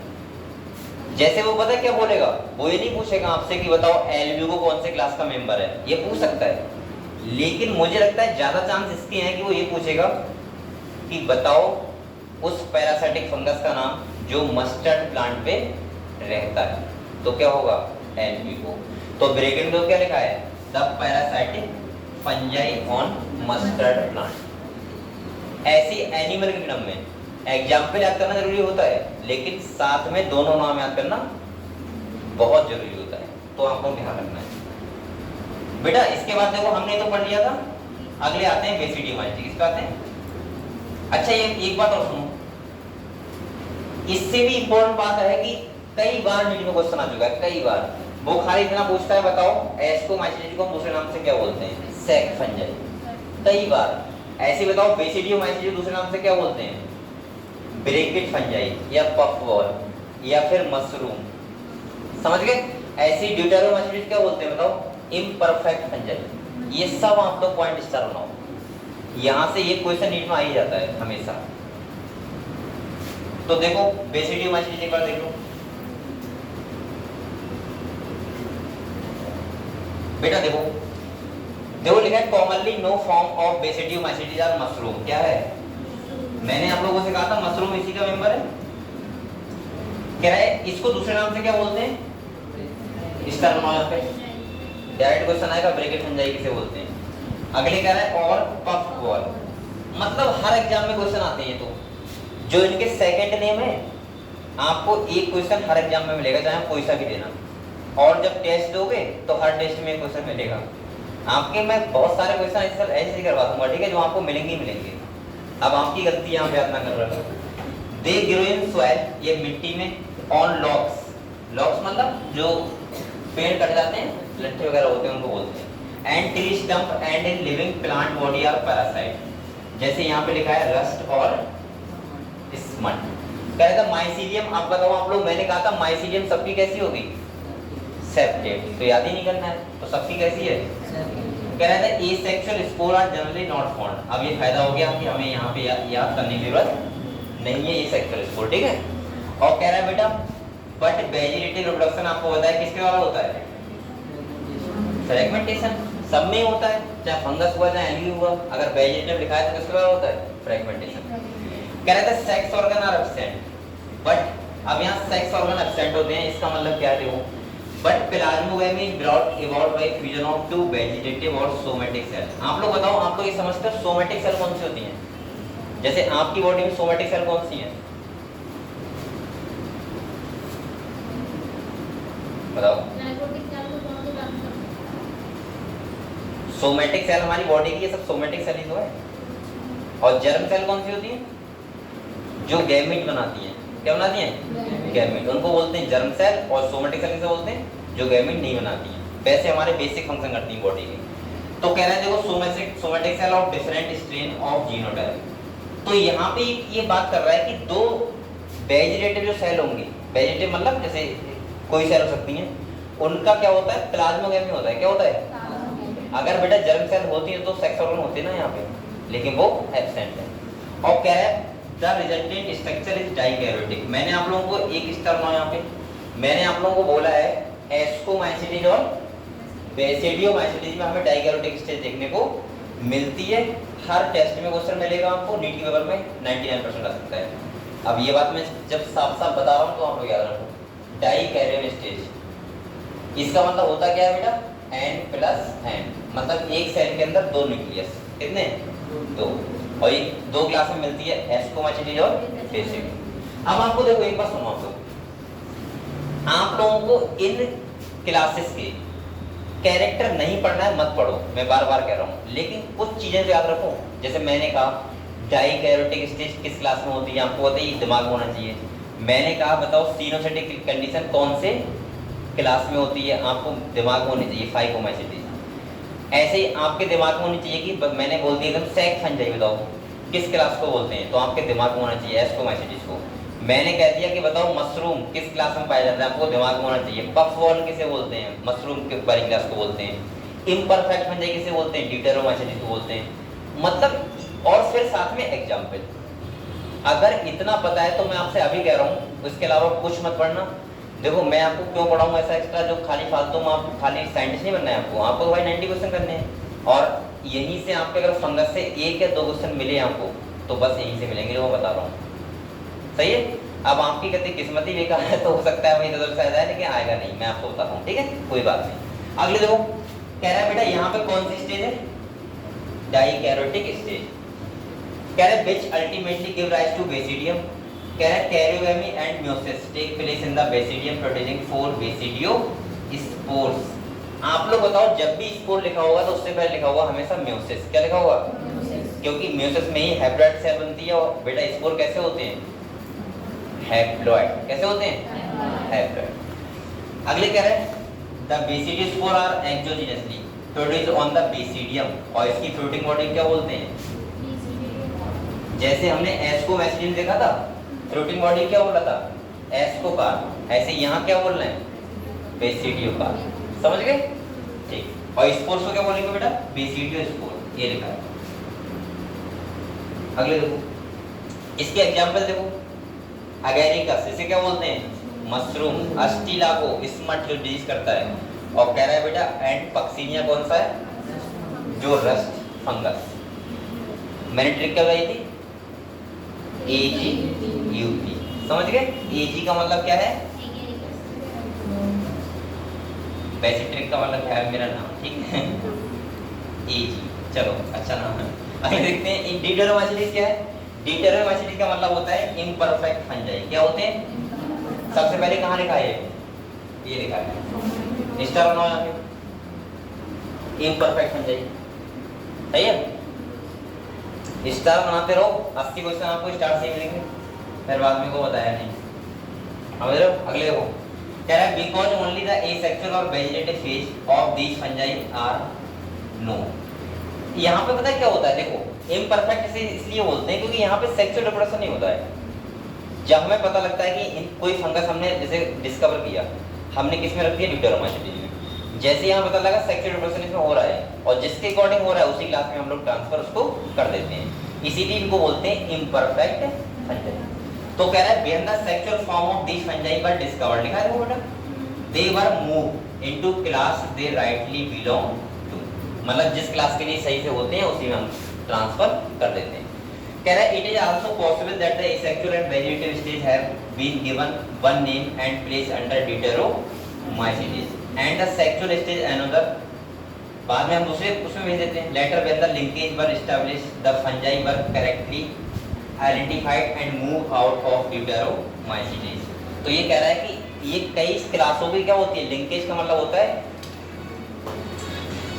मतलब क्या बोलते हैं, कनेक्टिंग लिंक, कई क्लास की, ठीक है, जिसके अकॉर्डिंग फीचर मिलते हैं फंगस में उसी क्लास में हम लोग ट्रांसफर कर देते हैं, इसीलिए इसको बोलते हैं इम्परफेक्ट फंजाई।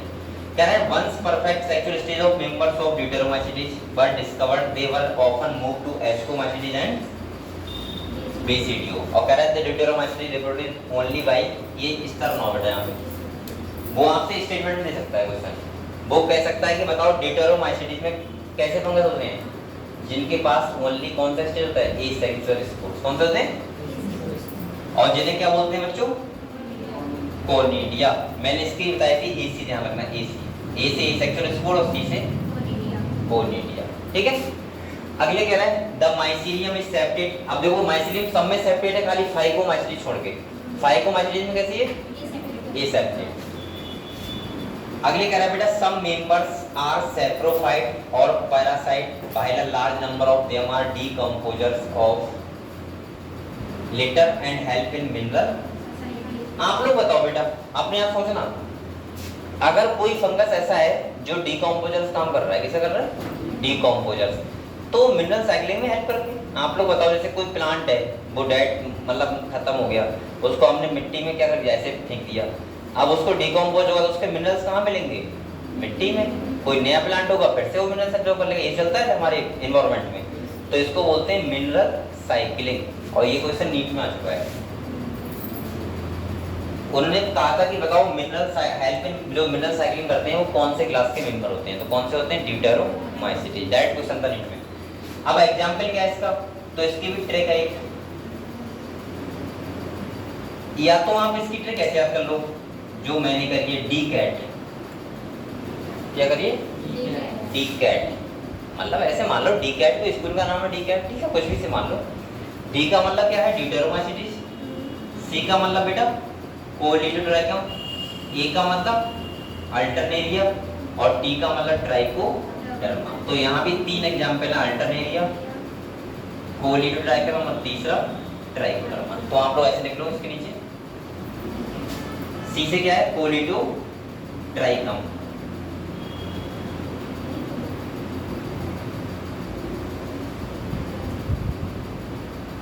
ए से क्या है बेटा, अल्टरनेरिया, और डी से क्या है, ट्राइको। अब आप लोग बताओ मुझे, फंगस हो गए चारों, सही है। आप लोग बताओ क्या सब बच्चे यहाँ पे इतने बैठे हैं जो स्टार्टिंग से पढ़ रहे हैं, आप लोग बताओ क्या आप फंगस का एग्जाम्पल नहीं कर सकते, सब बता सकते हो, खाली आपको बस ट्रिक याद करनी है, फंगस आपको तैयार। बहुत बच्चों को ऐसे कंफ्यूज रहता है कि सर हमें सब कुछ रहता है याद, लेकिन फंगस के एग्जाम्पल याद नहीं होते हैं, हो गया। और मैंने आप लोगों को कहा था कि एग्जाम्पल याद करवाना मेरा काम है, आप लोग बस खाली पढ़ते रहो बैठ के, और कुछ चीजें आपको वही रटना भी पड़ेंगी, जैसे सुनो ध्यान से, फाइकोमाइसीलीज क्या थी, MAR, ये कुछ बच्चे याद करते हैं राम, ठीक है, हो गई। एस्कोमाइसीलीज की कैन-PTM, इसके बाद बेसिडियोमाइसीलीज की AGUP, और ड्यूटेरोमाइसीलीज की डी कैट। ये खाली कैट याद कर लो या डी कैट, समझ गए। तो अब आप लोग बेटा इनके देखो, अब तुम करना क्या है, सुनो, आप लोग घर पे जाके खाली इतना कर लेना, क्या करना है आपको, देखो जिन बच्चों को अभी भी याद नहीं हो उनके लिए बता रहा हूँ मैं, एक बार कॉपी लेना और आप लोग कुछ मत करना, कभी जितने एग्जाम्पल हैं उनको 2 बार लिखना उस कॉपी पे, जैसे एक बात बेटा, एक मैं क्यों कहता हूँ ऐसा, जैसे अल्टरनेरिया है, आपको नाम तो पता होना चाहिए उसका, अल्टरनेरिया कुछ है तभी तो बता पाओगे ए का मतलब क्या है, वरना ए का मतलब कहीं सोचो यार ए का मतलब क्या था, आग, ऐसा नहीं हो सकता ना।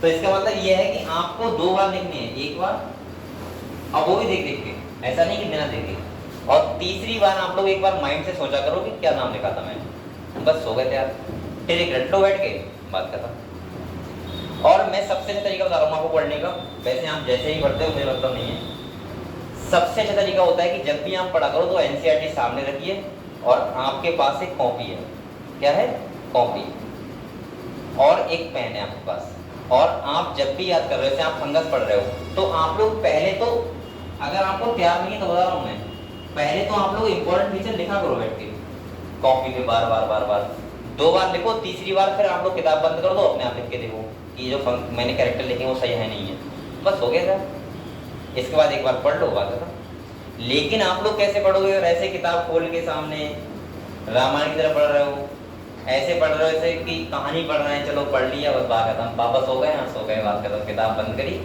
हम भी सोते हैं, तो ऐसे कुछ नहीं हो पाएगा, समझ रहे हो। बहुत लोग ऐसे होते हैं ना जो वेट करते हैं, अच्छा मम्मी देख रही है अब तो मम्मी बोलना ही पड़ेगा, और जैसे ही मम्मी ने नजर हटाई तुरंत तुम घुस गए रजाई में, ऐसा नहीं चलेगा।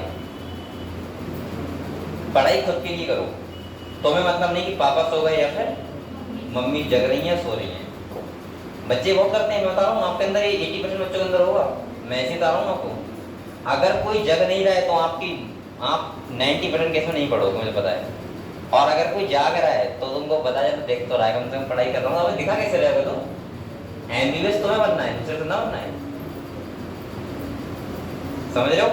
और होना तो ये चाहिए कि आपके मम्मी पापा एक बार आपसे कहें कि बेटा रात बहुत हो गई सो जाओ, सोचो घर वालों को सबसे ज्यादा खुशी कब मिलती है, मैं आपको बात बता रहा हूँ आज, सबसे ज्यादा खुशी उनकी डबल हो जाती है, मान लो वो सो गए और जब वो रात में उठे और उनने, मम्मी पापा चुपके से देखते हैं ना बच्चा क्या कर रहा है, ये भी तो होता है, उनने चुपके से देखा तुम पढ़ाई कर रहे हो, लेकिन सीरियस मूड में कर रहे हो, ऐसा नहीं कि फोन चला रहा है चुपके से, समझ लेना उनकी खुशी डबल हो जाएगी, और वो अगले दिन तुमसे कोई काम के लिए नहीं कहेंगे, उन्हें लगेगा कि बच्चा बहुत मेहनत करता है। अरे करना तो कभी बेटा, सबसे बड़ा चीज तो होता है अपने मम्मी पापा को यकीन दिलवाना, विश्वास, उन्हें मैं गारंटी से कह रहा हूँ, यहाँ पे जितने बच्चे बैठे हैं आप बताओ, अगर आप अपने फादर से ये कह दो सच्चे दिल से कि पापा मैं एमबीबीएस आपको निकाल के दिखाऊंगा, मैं सही बता रहा हूँ, तुम्हारे पापा तुम्हारे लिए ब्याज पे लाख रुपए दे देंगे, चाहे कितनी भी मजदूरी कर लेंगे, कुछ भी कर लेंगे, लेकिन तुम्हें ये नहीं कहेंगे कि मत पढ़, तुमसे हमेशा कहेंगे हाँ ठीक है तू पढ़ाई कर।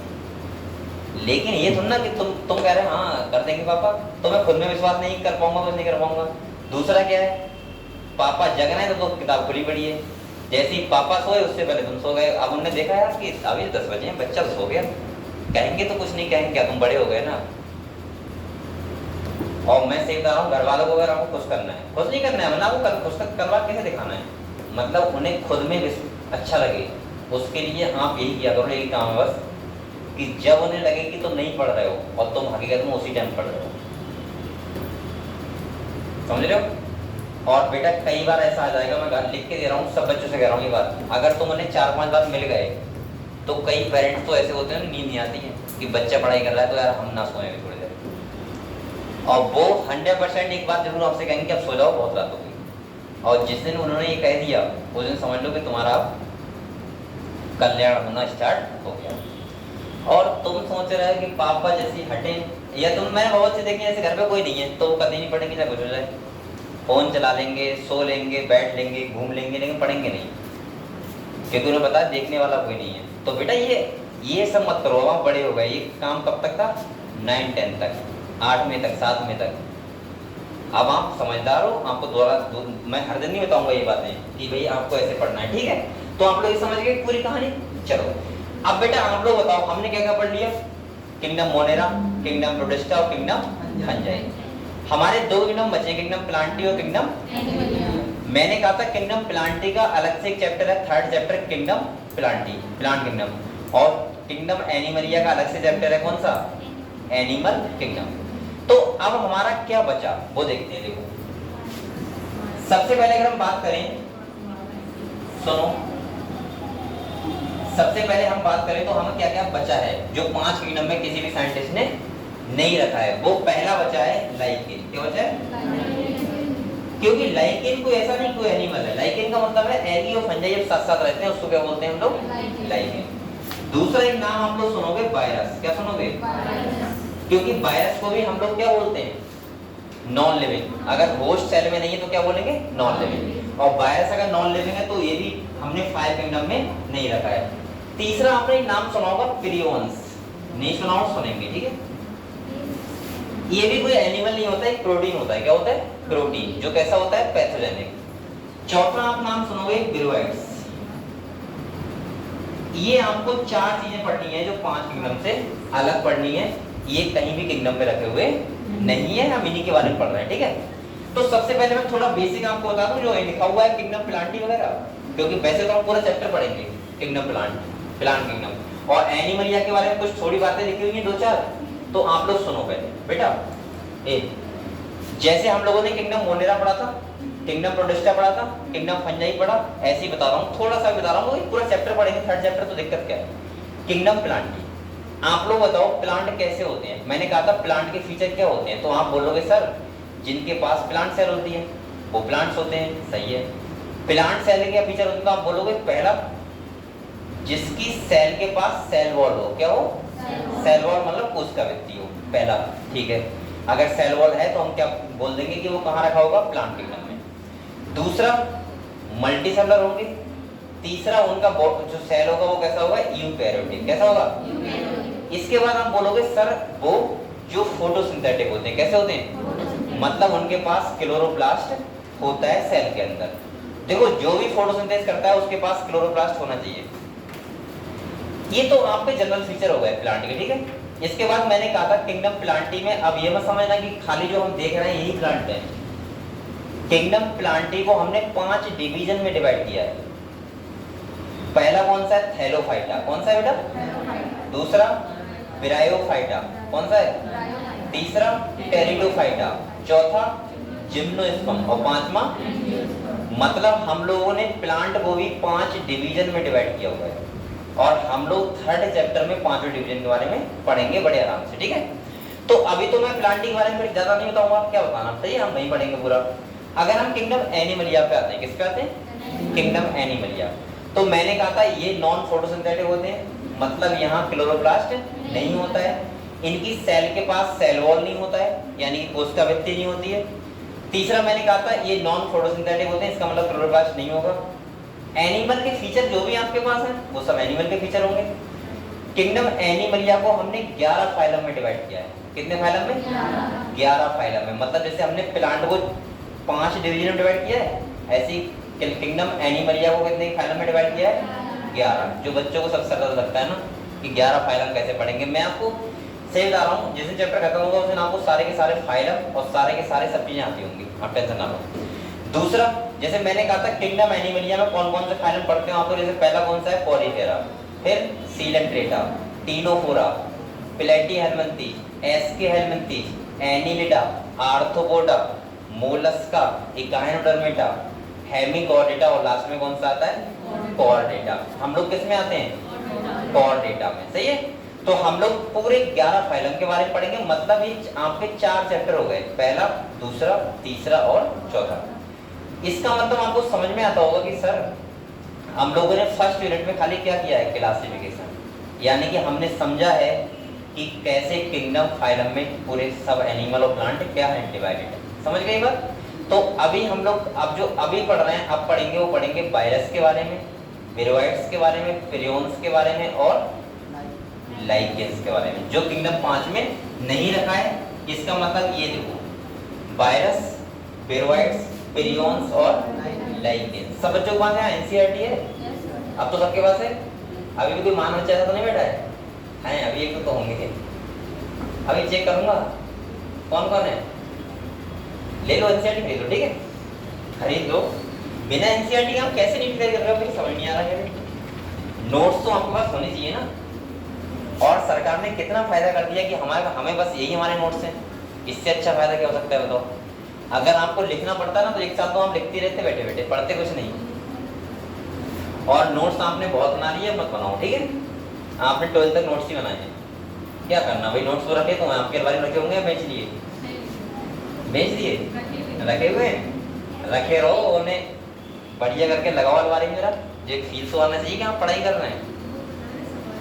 अच्छा एक बात बताऊँ आपको, पढ़ाई करने से पहले आपको पढ़ाई का फील आना बहुत जरूरी होता है। जैसे मैंने बहुत बच्चे देखे हैं, पता है क्या करते हैं, जहाँ पे मम्मी रोटी सेक रही वहीं कॉपी लेके बैठ गए, या दीदी बातें कर रही वहीं बैठ गए।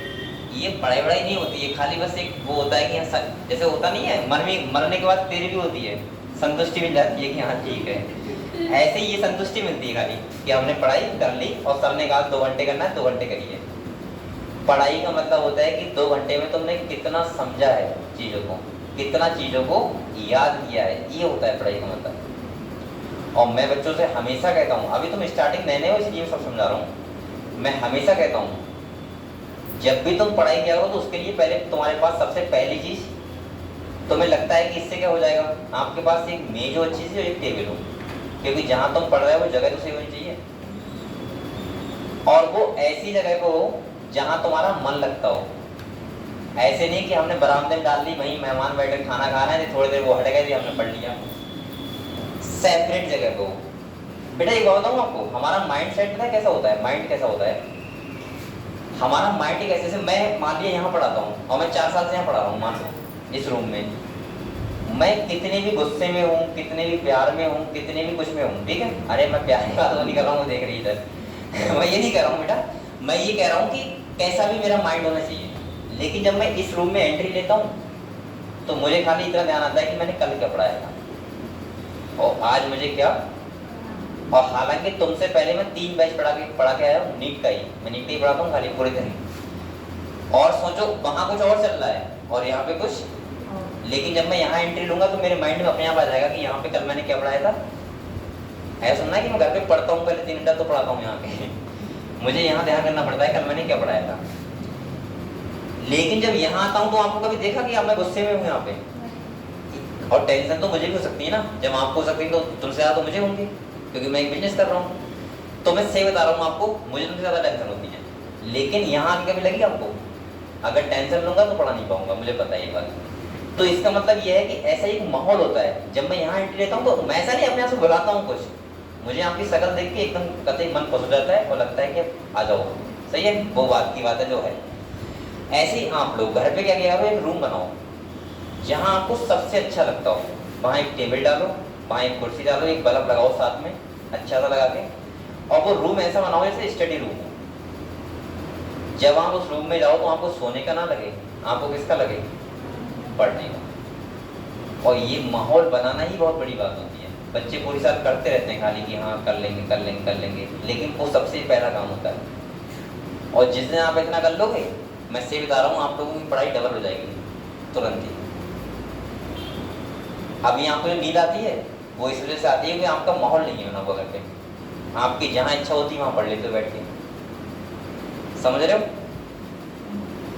तो ये चीज सबसे पहले ध्यान रखना आपको। और जिस दिन जो बच्चे ने ये कर लिया तो कम से कम तुम गधो वहां बैठ के कुछ तो करोगे। मैं ये तो कहता हूँ आप लोग पढ़ो मत करो, अगर आपको मन नहीं कर रहा मत पढ़ो, लेकिन 2 घंटा किताब खोल के बैठ जाओ खाली। ये सब चीजें ध्यान रखो, ठीक है। अगर आप लोग कुछ अच्छा करना चाह रहे हो फ्यूचर में तो बहुत जरूरी है ये सब। अब ये मत कर देना कि सर हम गरीब हैं, क्योंकि मुझे पता है 500,000 रुपये कोई मैनेज कर लेगा टेबल और मेज के लिए। ये मैं तुम्हारे फायदे के लिए बता रहा हूँ, ठीक है। ना लो तो मुझे ऐसा नहीं कि मैं भाई जो नहीं लेगा वो नहीं आएगा यहाँ पे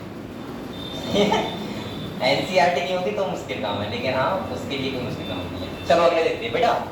सबसे पहले हम बात करते हैं वायरस। किस बात करते हैं? आपने वायरस का नाम बहुत सुना होगा, सुना है? अभी जैसे कोरोना वायरस आया था, मोदी जी कह रहे थे ना घर से बाहर मत निकलो।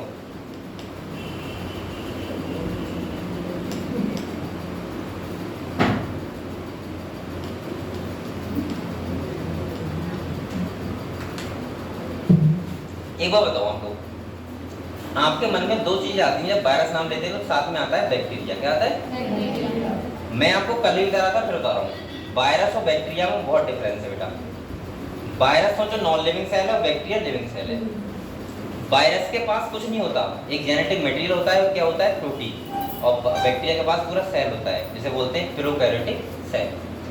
वायरस लगभग हमेशा डिजीज ही करता है, और बैक्टीरिया हमारे लिए क्या करता है, फायदा भी करता है, डिजीज भी करता है। समझ गए?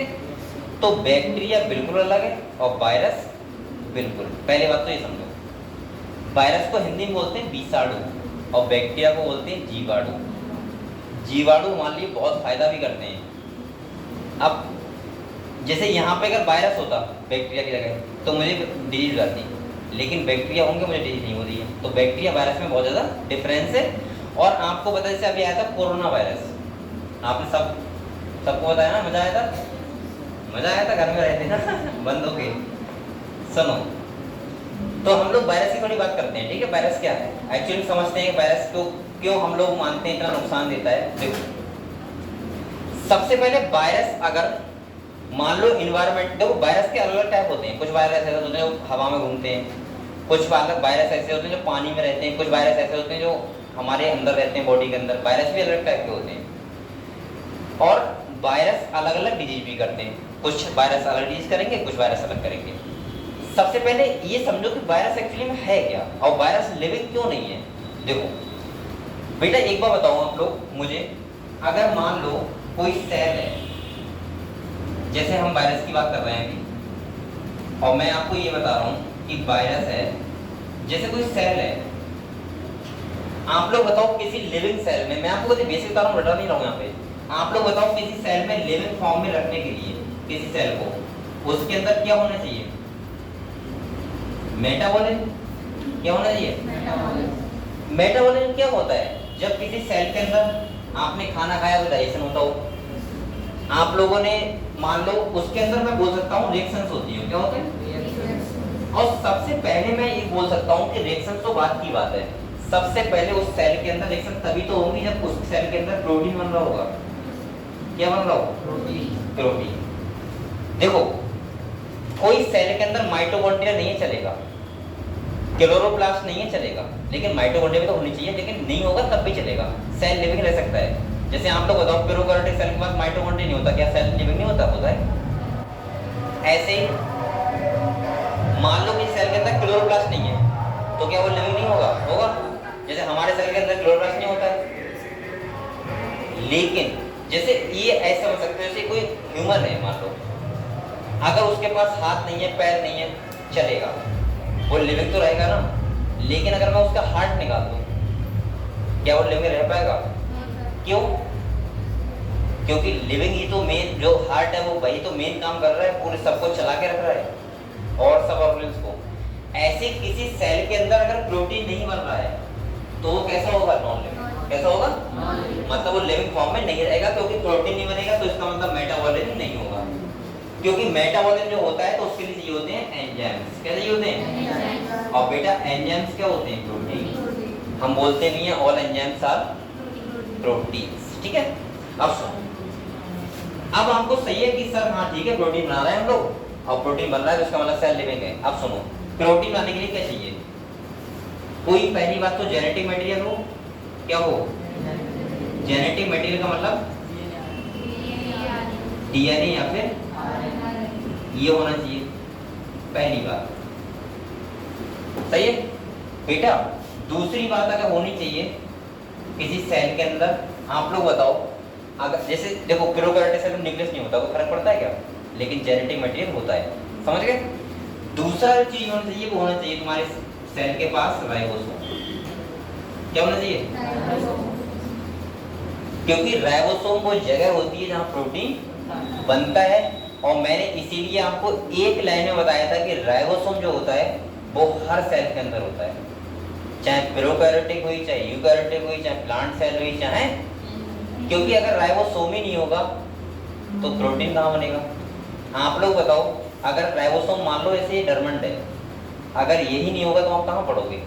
चाहे मैं कितना भी हूँ, आप लोग कितने भी हो, लेकिन मेन तो एक जगह भी तो होनी चाहिए, आप पढ़ोगे।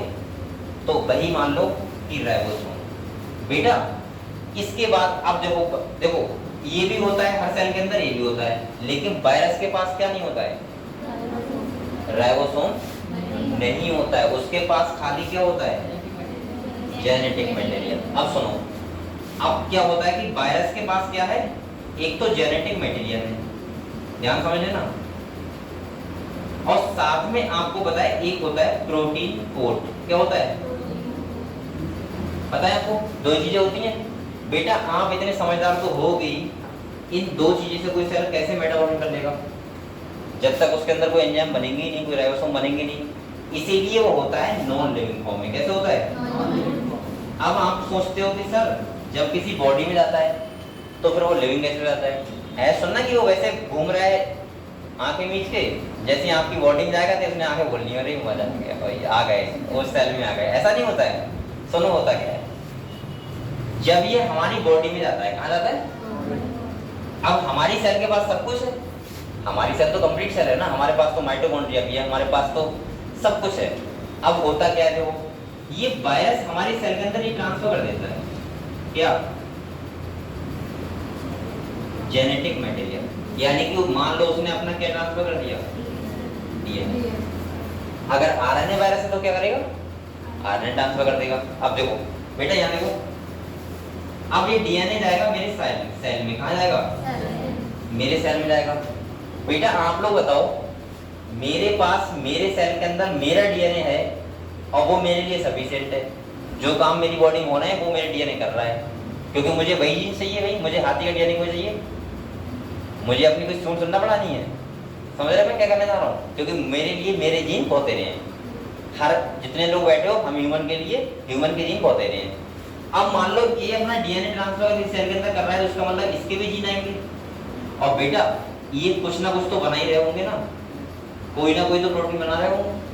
अब करता क्या है, अपने डीएनए को हमारे डीएनए से बाइंड कर देता है, हमारा डीएनए और इसका डीएनए क्या हो गया? अब जब हमारा डीएनए रेप्लिकेशन कर रहा है या ट्रांसक्रिप्शन कर रहा है या ट्रांसलेशन कर रहा है, मतलब हमारा डीएनए जो प्रोटीन बना रहा है, अब साथ में वही काम किसका डीएनए करेगा? इसका डीएनए। जब हमारा डीएनए कॉपी करेगा तो इसका भी डीएनए कर लेगा, हमारी मैकेनिज्म को फॉलो करके। मतलब वही काम हो गया कि जैसे तुम किसी घर पे गए, सही है, और तुम उसके सामान सब यूज करके अपना काम चला रहे हो, समझ रहे हो? तो ये कैसा हो गया फिर? लिविंग। किसी की लिविंग फॉर्म वही तो होती है जो अपने आप को रेप्लिकेट कर ले। जैसे मान लो आपका सेल है, मैं किस बेसिस से बोलता हूँ कि लिविंग है नॉन लिविंग? क्योंकि आपका सेल लगातार डिवाइड कर रहा है, आपके सेल का डीएनए लगातार डुप्लीकेट यानी कि रेप्लिकेट कर रहा है, तभी तो आप लिविंग हो। तो ऐसे ही क्या हुआ, इसका भी डीएनए क्या करने लगा? रेप्लिकेट हमारे डीएनए से के साथ। तो ये भी किस फॉर्म में हो गया? लिविंग फॉर्म में। अब आप लोग बताओ बेटा, आपके पास जो जीन थे जो आपके डीएनए के थे, वो तो आपकी बॉडी में सही फंक्शन कर रहे थे जो आपको फंक्शन चाहिए था। अब इसके भी जीन ऐड हो गए, अब तुम्हें क्या पता इसके जीन क्या बनाएंगे हमारी बॉडी में, और वही हमें क्या हो जाती है? डिजीज यानी कि बीमारी। समझ गए? ये तो मैं बहुत बड़ी बात बता रहा हूँ कि एक जीन आपकी बॉडी में आ जाए, डीएनए आ जाए दूसरा। बेटा अगर आपके डीएनए का अगर एक कोई छोटा सा नाइट्रोजनस बेस अगर म्यूटेट हो जाए, खाली म्यूटेट मतलब चेंज हो जाए, तो आपकी डीएनए आपकी बॉडी में इन्फेक्शन हो जाएगा। समझो, हमारी आपको डीएनए के बारे में बहुत ये लगता होगा, नॉर्मल सी बात है, डीएनए हमने रट लिया है, डीऑक्सीराइबोन्यूक्लिक एसिड है ना।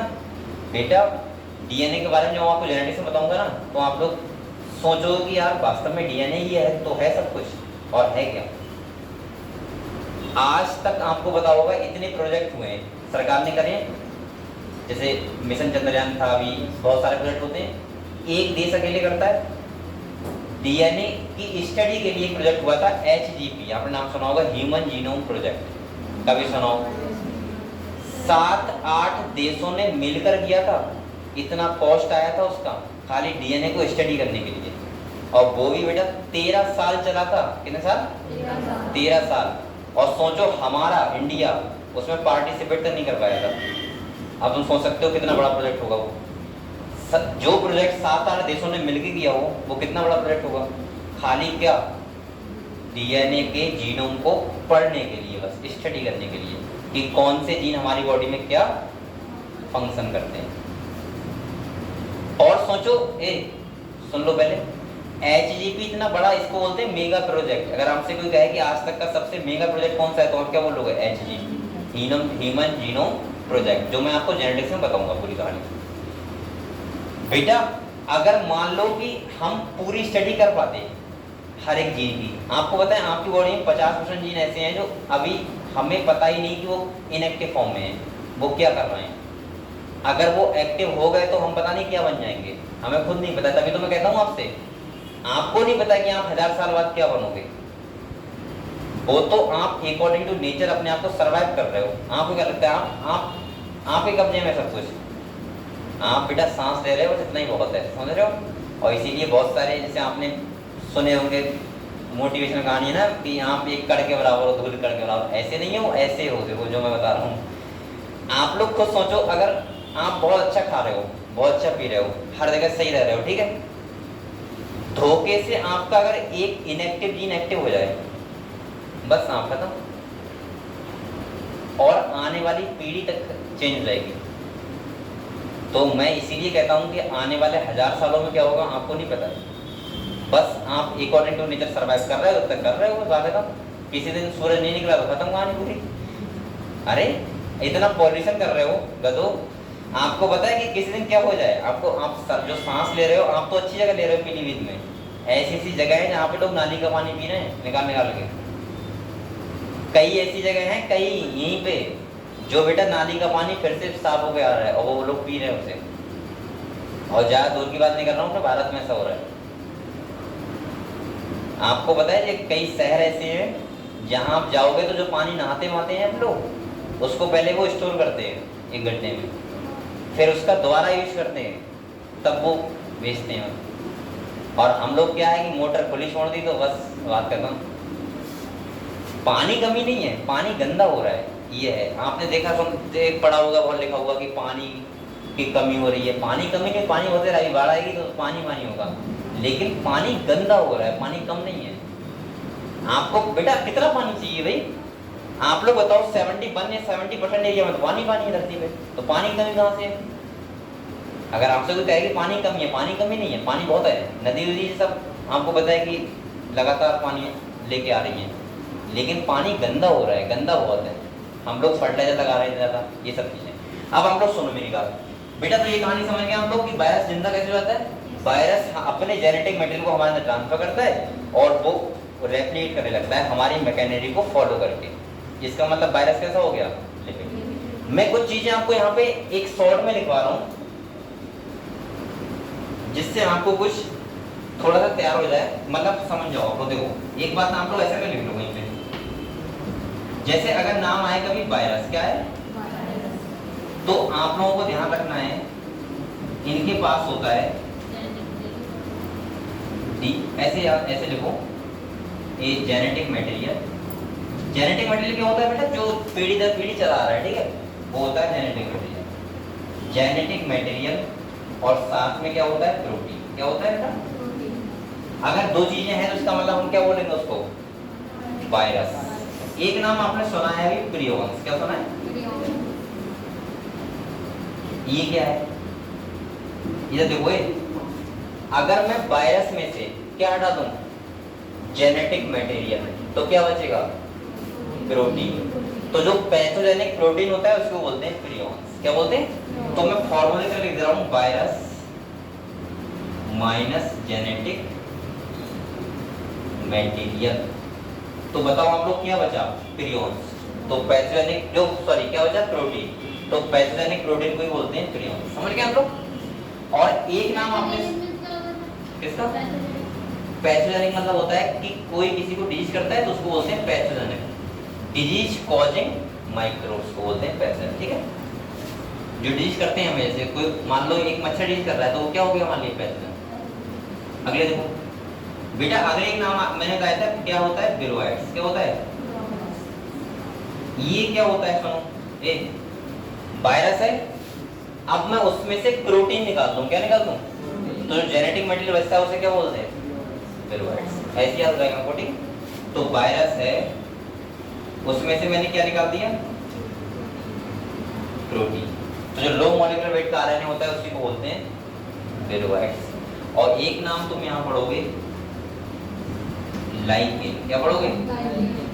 तो लाइकेन तो आपको याद ही हो गया लगभग, जो बोलते हैं एलगी और फंजाई। पहले तो आप लोग इतना पता हुआ आपको, सही है?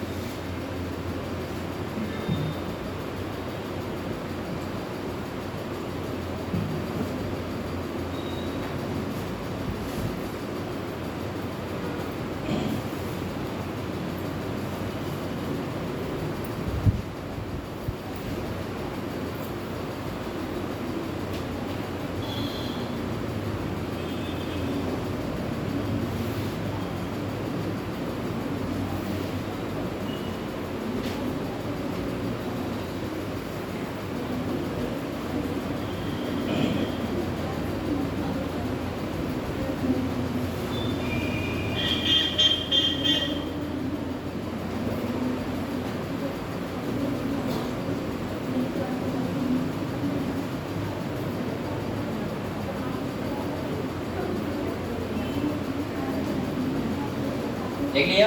Yes, sir. तो पढ़े वायरस के बारे में क्या लिखा हुआ है? ठीक, चलो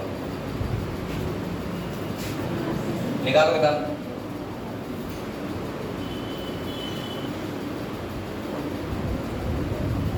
देखो, अगर हम वायरस की बात करें तो पहली लाइन ये लिखी हुई है कि हमने 5 मिनट में किसे किसे नहीं रखा है। तो बेटा किसे नहीं रखा है बताओ? Whittaker there is no mention of lichen and some A cellular. पता है क्यों लिखा है?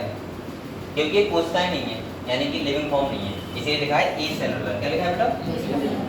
कह रहा है virus, viroids, prions, these are briefly introduced here. हम लोग इन्हें अलग से पढ़ लेते हैं यहाँ पे, ठीक है? देखो, कह रहा है all of us who have suffered the effect of common cold और flu known what effect virus can have on us. ये कह रहा है कि हम बीमार होते हैं। क्या होते हैं? एक का मतलब क्या होता है? बीमार। जब हम बीमार हो गए तो आपको क्या लगता है कि हम कैसे बीमार हुए? कोई पैथोजन आया होगा भाई, उसी ने तो अटैक किया होगा। या तो वायरस हो सकता है, या बैक्टीरिया हो सकता है, या कोई प्रोटोजोआ हो सकता है। लेकिन अभी हम वायरस की बात कर रहे हैं तो हम वायरस की बात करेंगे यहाँ पे। तो इसका मतलब कि हम बीमार क्यों हुए बताओ? अच्छा आप लोग बताओ, डिजीज का कैरेक्टर क्या होता है? आपको कैसे पता लगता है कि हमें डिजीज है?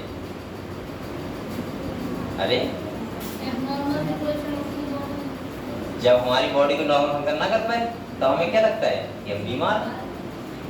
अब अगले कह रहा है even if we do not associate it with our condition. ये हमारी कंडीशन पे डिपेंड करता है। Virus did not find a place in classification since they are not considered true living. समझ गए? वायरस को अगर आपसे पूछ रहा है कि हमने 5 किंगडम में क्यों नहीं रखा है, तो क्योंकि ये कैसा होता है? Non living. समझ गए? कह रहा है इफ वी अंडरस्टैंड, इसीलिए वायरस को बोलते हैं कनेक्टिंग लिंक बिटवीन लिविंग और नॉन लिविंग। सही है? दोनों के बीच की कनेक्टिंग लिंक होता है।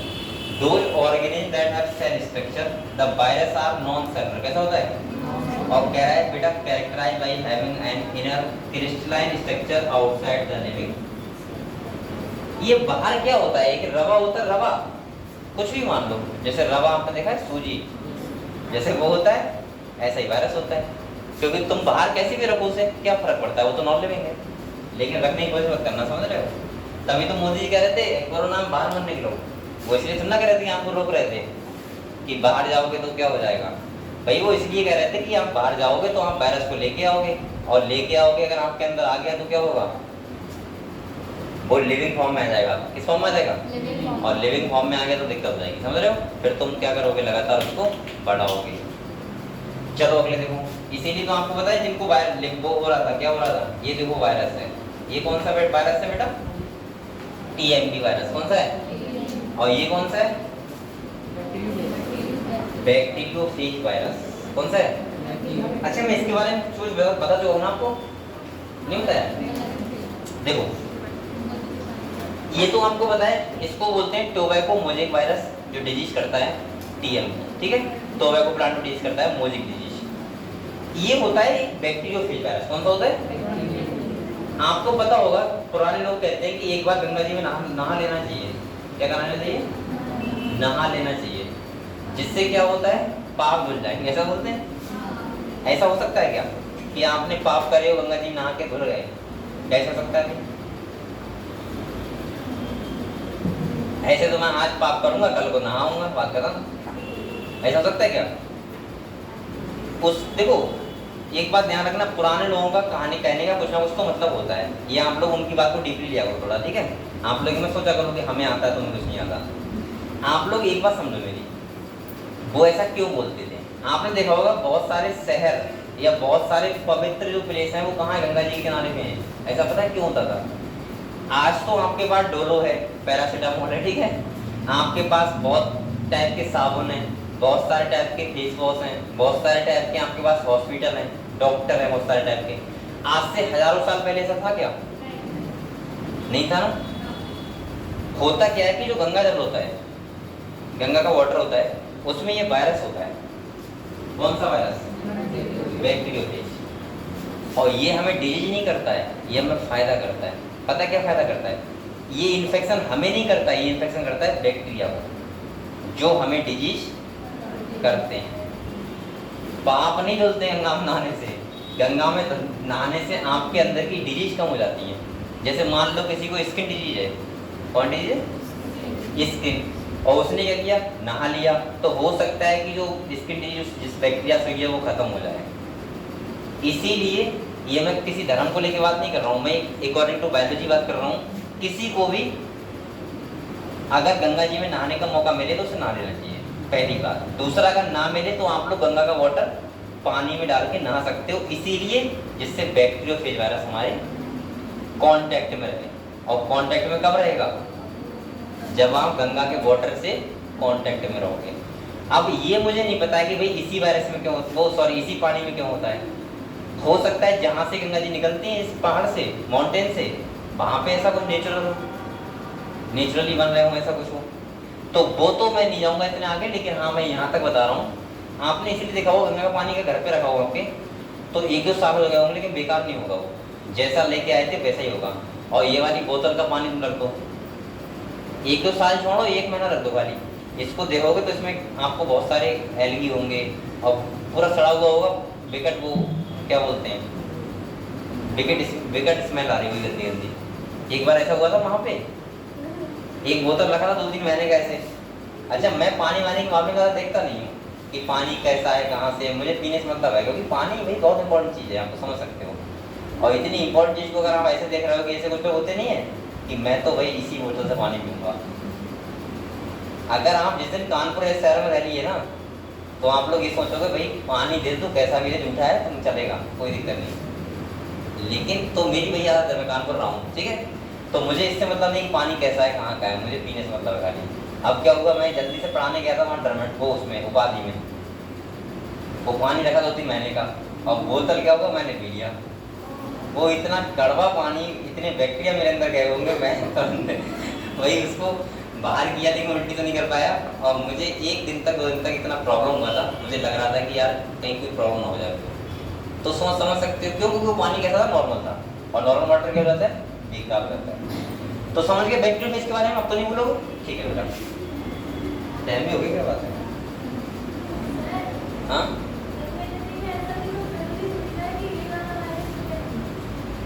कौन सा वाला?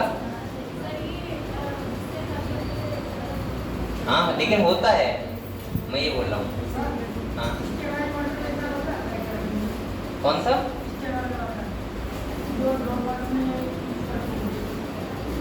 हाँ हाँ, कौन, क्या पूछ रहे थे, मैं बताओ। स्टेराइल वाटर, मैं तुमको बताऊँ, बेकार का मतलब ये होता है, देखो मैं आपको बताऊँ, पानी सबसे बढ़िया वो होता है जो नेचुरल होता है। कैसा होता है? नेचुरल का मतलब है कि जैसे आप लोग सोचो, आप लोग उसका पीते, जैसे आरओ वगैरह होते हैं लगे हुए, हमको लगता है कि हम आरओ का पानी पी रहे हैं और हम बहुत बेस्ट पी रहे हैं। बेटा आप लोग खुद सोचो, एक आरओ कैसे फिल्टर कर देगा किसी पानी को? जो इतने छोटे छोटे इसमें माइक्रोब्स हैं, वो कैसे फिल्टर कर देगा? सबसे नेचुरल जो वाटर होता है, नेचुरल का मतलब होता है नेचुरल, तुम बस नल से भरो और चुपचाप पियो। बस ये है कि नल सही जगह होना चाहिए, सही जगह, ऐसा नहीं तालाब किनारे जाते हैं। अब आपने क्या किया, तालाब किनारे से भर लिया, सर ने कहा था कि ऐसा ही पियो, ऐसा नहीं बोल रहा हूँ मैं नेचुरल का मतलब बता रहा हूँ कि नल जहाँ हो वहाँ थोड़े गहराई में हो, जिससे सबसे जो नेचुरल आरओ कौन सा होता है बताओ? जो हमारा सॉइल, मिट्टी होता है, तभी तो आप लोग पहले के लोग देखे होंगे, कहते हैं सरकारी नल से पानी पियो। क्या बोलते हैं? सरकारी नल। सरकारी नल का मतलब ये नहीं होता है कि सरकारी नल में कुछ केमिकल पड़े हुए हैं कि वो केमिकल निकाल रहा है सरकारी नल, ऐसा नहीं होता है। सरकारी नल का मतलब होता है वो ज्यादा गहराई में होता है। तो आप जब भी नल अपने घर में लगवाओ तो आप लोग ये मत देखना कि नल वाला 30 फीट पे लगा रहा है, पानी आ गया बस बात है। तो आप कहना उससे मैक्सिमम जितने फीट पे लगा सकते हो उतने फीट पे लगाओ, जिससे हमें थोड़ा अच्छा पानी मिले और आपको उस टाइम पे फिर किसी भी आरओ की जरूरत नहीं पड़ेगी। समझ गए? जैसे आप लोग सोचो, आप लोग बेटा एक बार सोचो, आप लोग जैसे हम लोग बोतल खरीद के पानी पीते हैं, आप लोग खुद सोचो वो पानी कहाँ का होता है? आप लोग सोचो, ट्यूबवेल का होता है। ट्यूबवेल मान लो बहुत गहराई में होते हैं, जो होते नहीं उसे क्या बोलते हैं हम लोग, कुछ और बोलते हैं, समर से वहाँ का पानी होता है भरा हुआ। अब सोचो एक पानी तुम्हें नेचुरल अभी निकाला है, एक पानी तुम्हें पता है 6 महीने का पहले पैक किया हुआ है और उसमें केमिकल पड़े हुए हैं जिससे वो बेकार ना हो, और आप उसको ठंडा पीने के बाद 20 रुपए खरीद का मतलब पता नहीं कितने बड़े राजा बन गए। अब एक तो वो 6 महीने पहले का पानी है। पहले दिमाग तो लगाओ। और एक तुमने क्या किया, अभी नल से निकाला अभी पिया, तो कितना अच्छा फायदा बना। तो कौन सा पानी अच्छा रहेगा? जो अभी पिया निकाला है। तो कोशिश करो कि हम ज्यादा गहराई वाला पानी पिए, ना कि आरओ वाला या एसी वाला या फ्रिज वाला। सही है? ये सब बंद। समझ गए हम लोग? चलो इसकी हम लोग थोड़ा सा बचा है चैप्टर। ये कितना बचा है? मुश्किल से 15 मिनट का बचा है। ये तो नुकसान करता है, ये लिखा नहीं टोबैको मोजेक वायरस। मैं तो ये बोलूंगा बैक्टीरिया में इसके अलावा सब नुकसान करते हैं, कि तो पहले वो फायदा भी करता है वायरस। बेटा ये कल 10 मिनट का बचा है, एक बात मेरी ध्यान सुनो। कल मैं स्टार्ट करूंगा प्लांट किंगडम। क्या करूंगा? और एक बात ध्यान रखना, अब जो चैप्टर के लिए आ रहा है कि अब आप लोग छुट्टी, अगर आपको सही समझना है तो आप छुट्टी मत करो, ठीक है? बीच बीच में आओगे तो आपको डिस्टर्ब होगा। और प्लांट किंगडम, एनिमल किंगडम ऐसे चैप्टर है कि आप लोग बीच से पढ़ोगे तो आपको कुछ समझ नहीं आएगा। इसीलिए मैं कह रहा हूँ कि आप लोग कल छुट्टी मत करना, ठीक है? कोई बच्चा प्लांट किंगडम का स्टार्ट करेंगे, ठीक है? मैं पहले बता रहा हूँ। चलो कल मिलते हैं फिर हम लोग।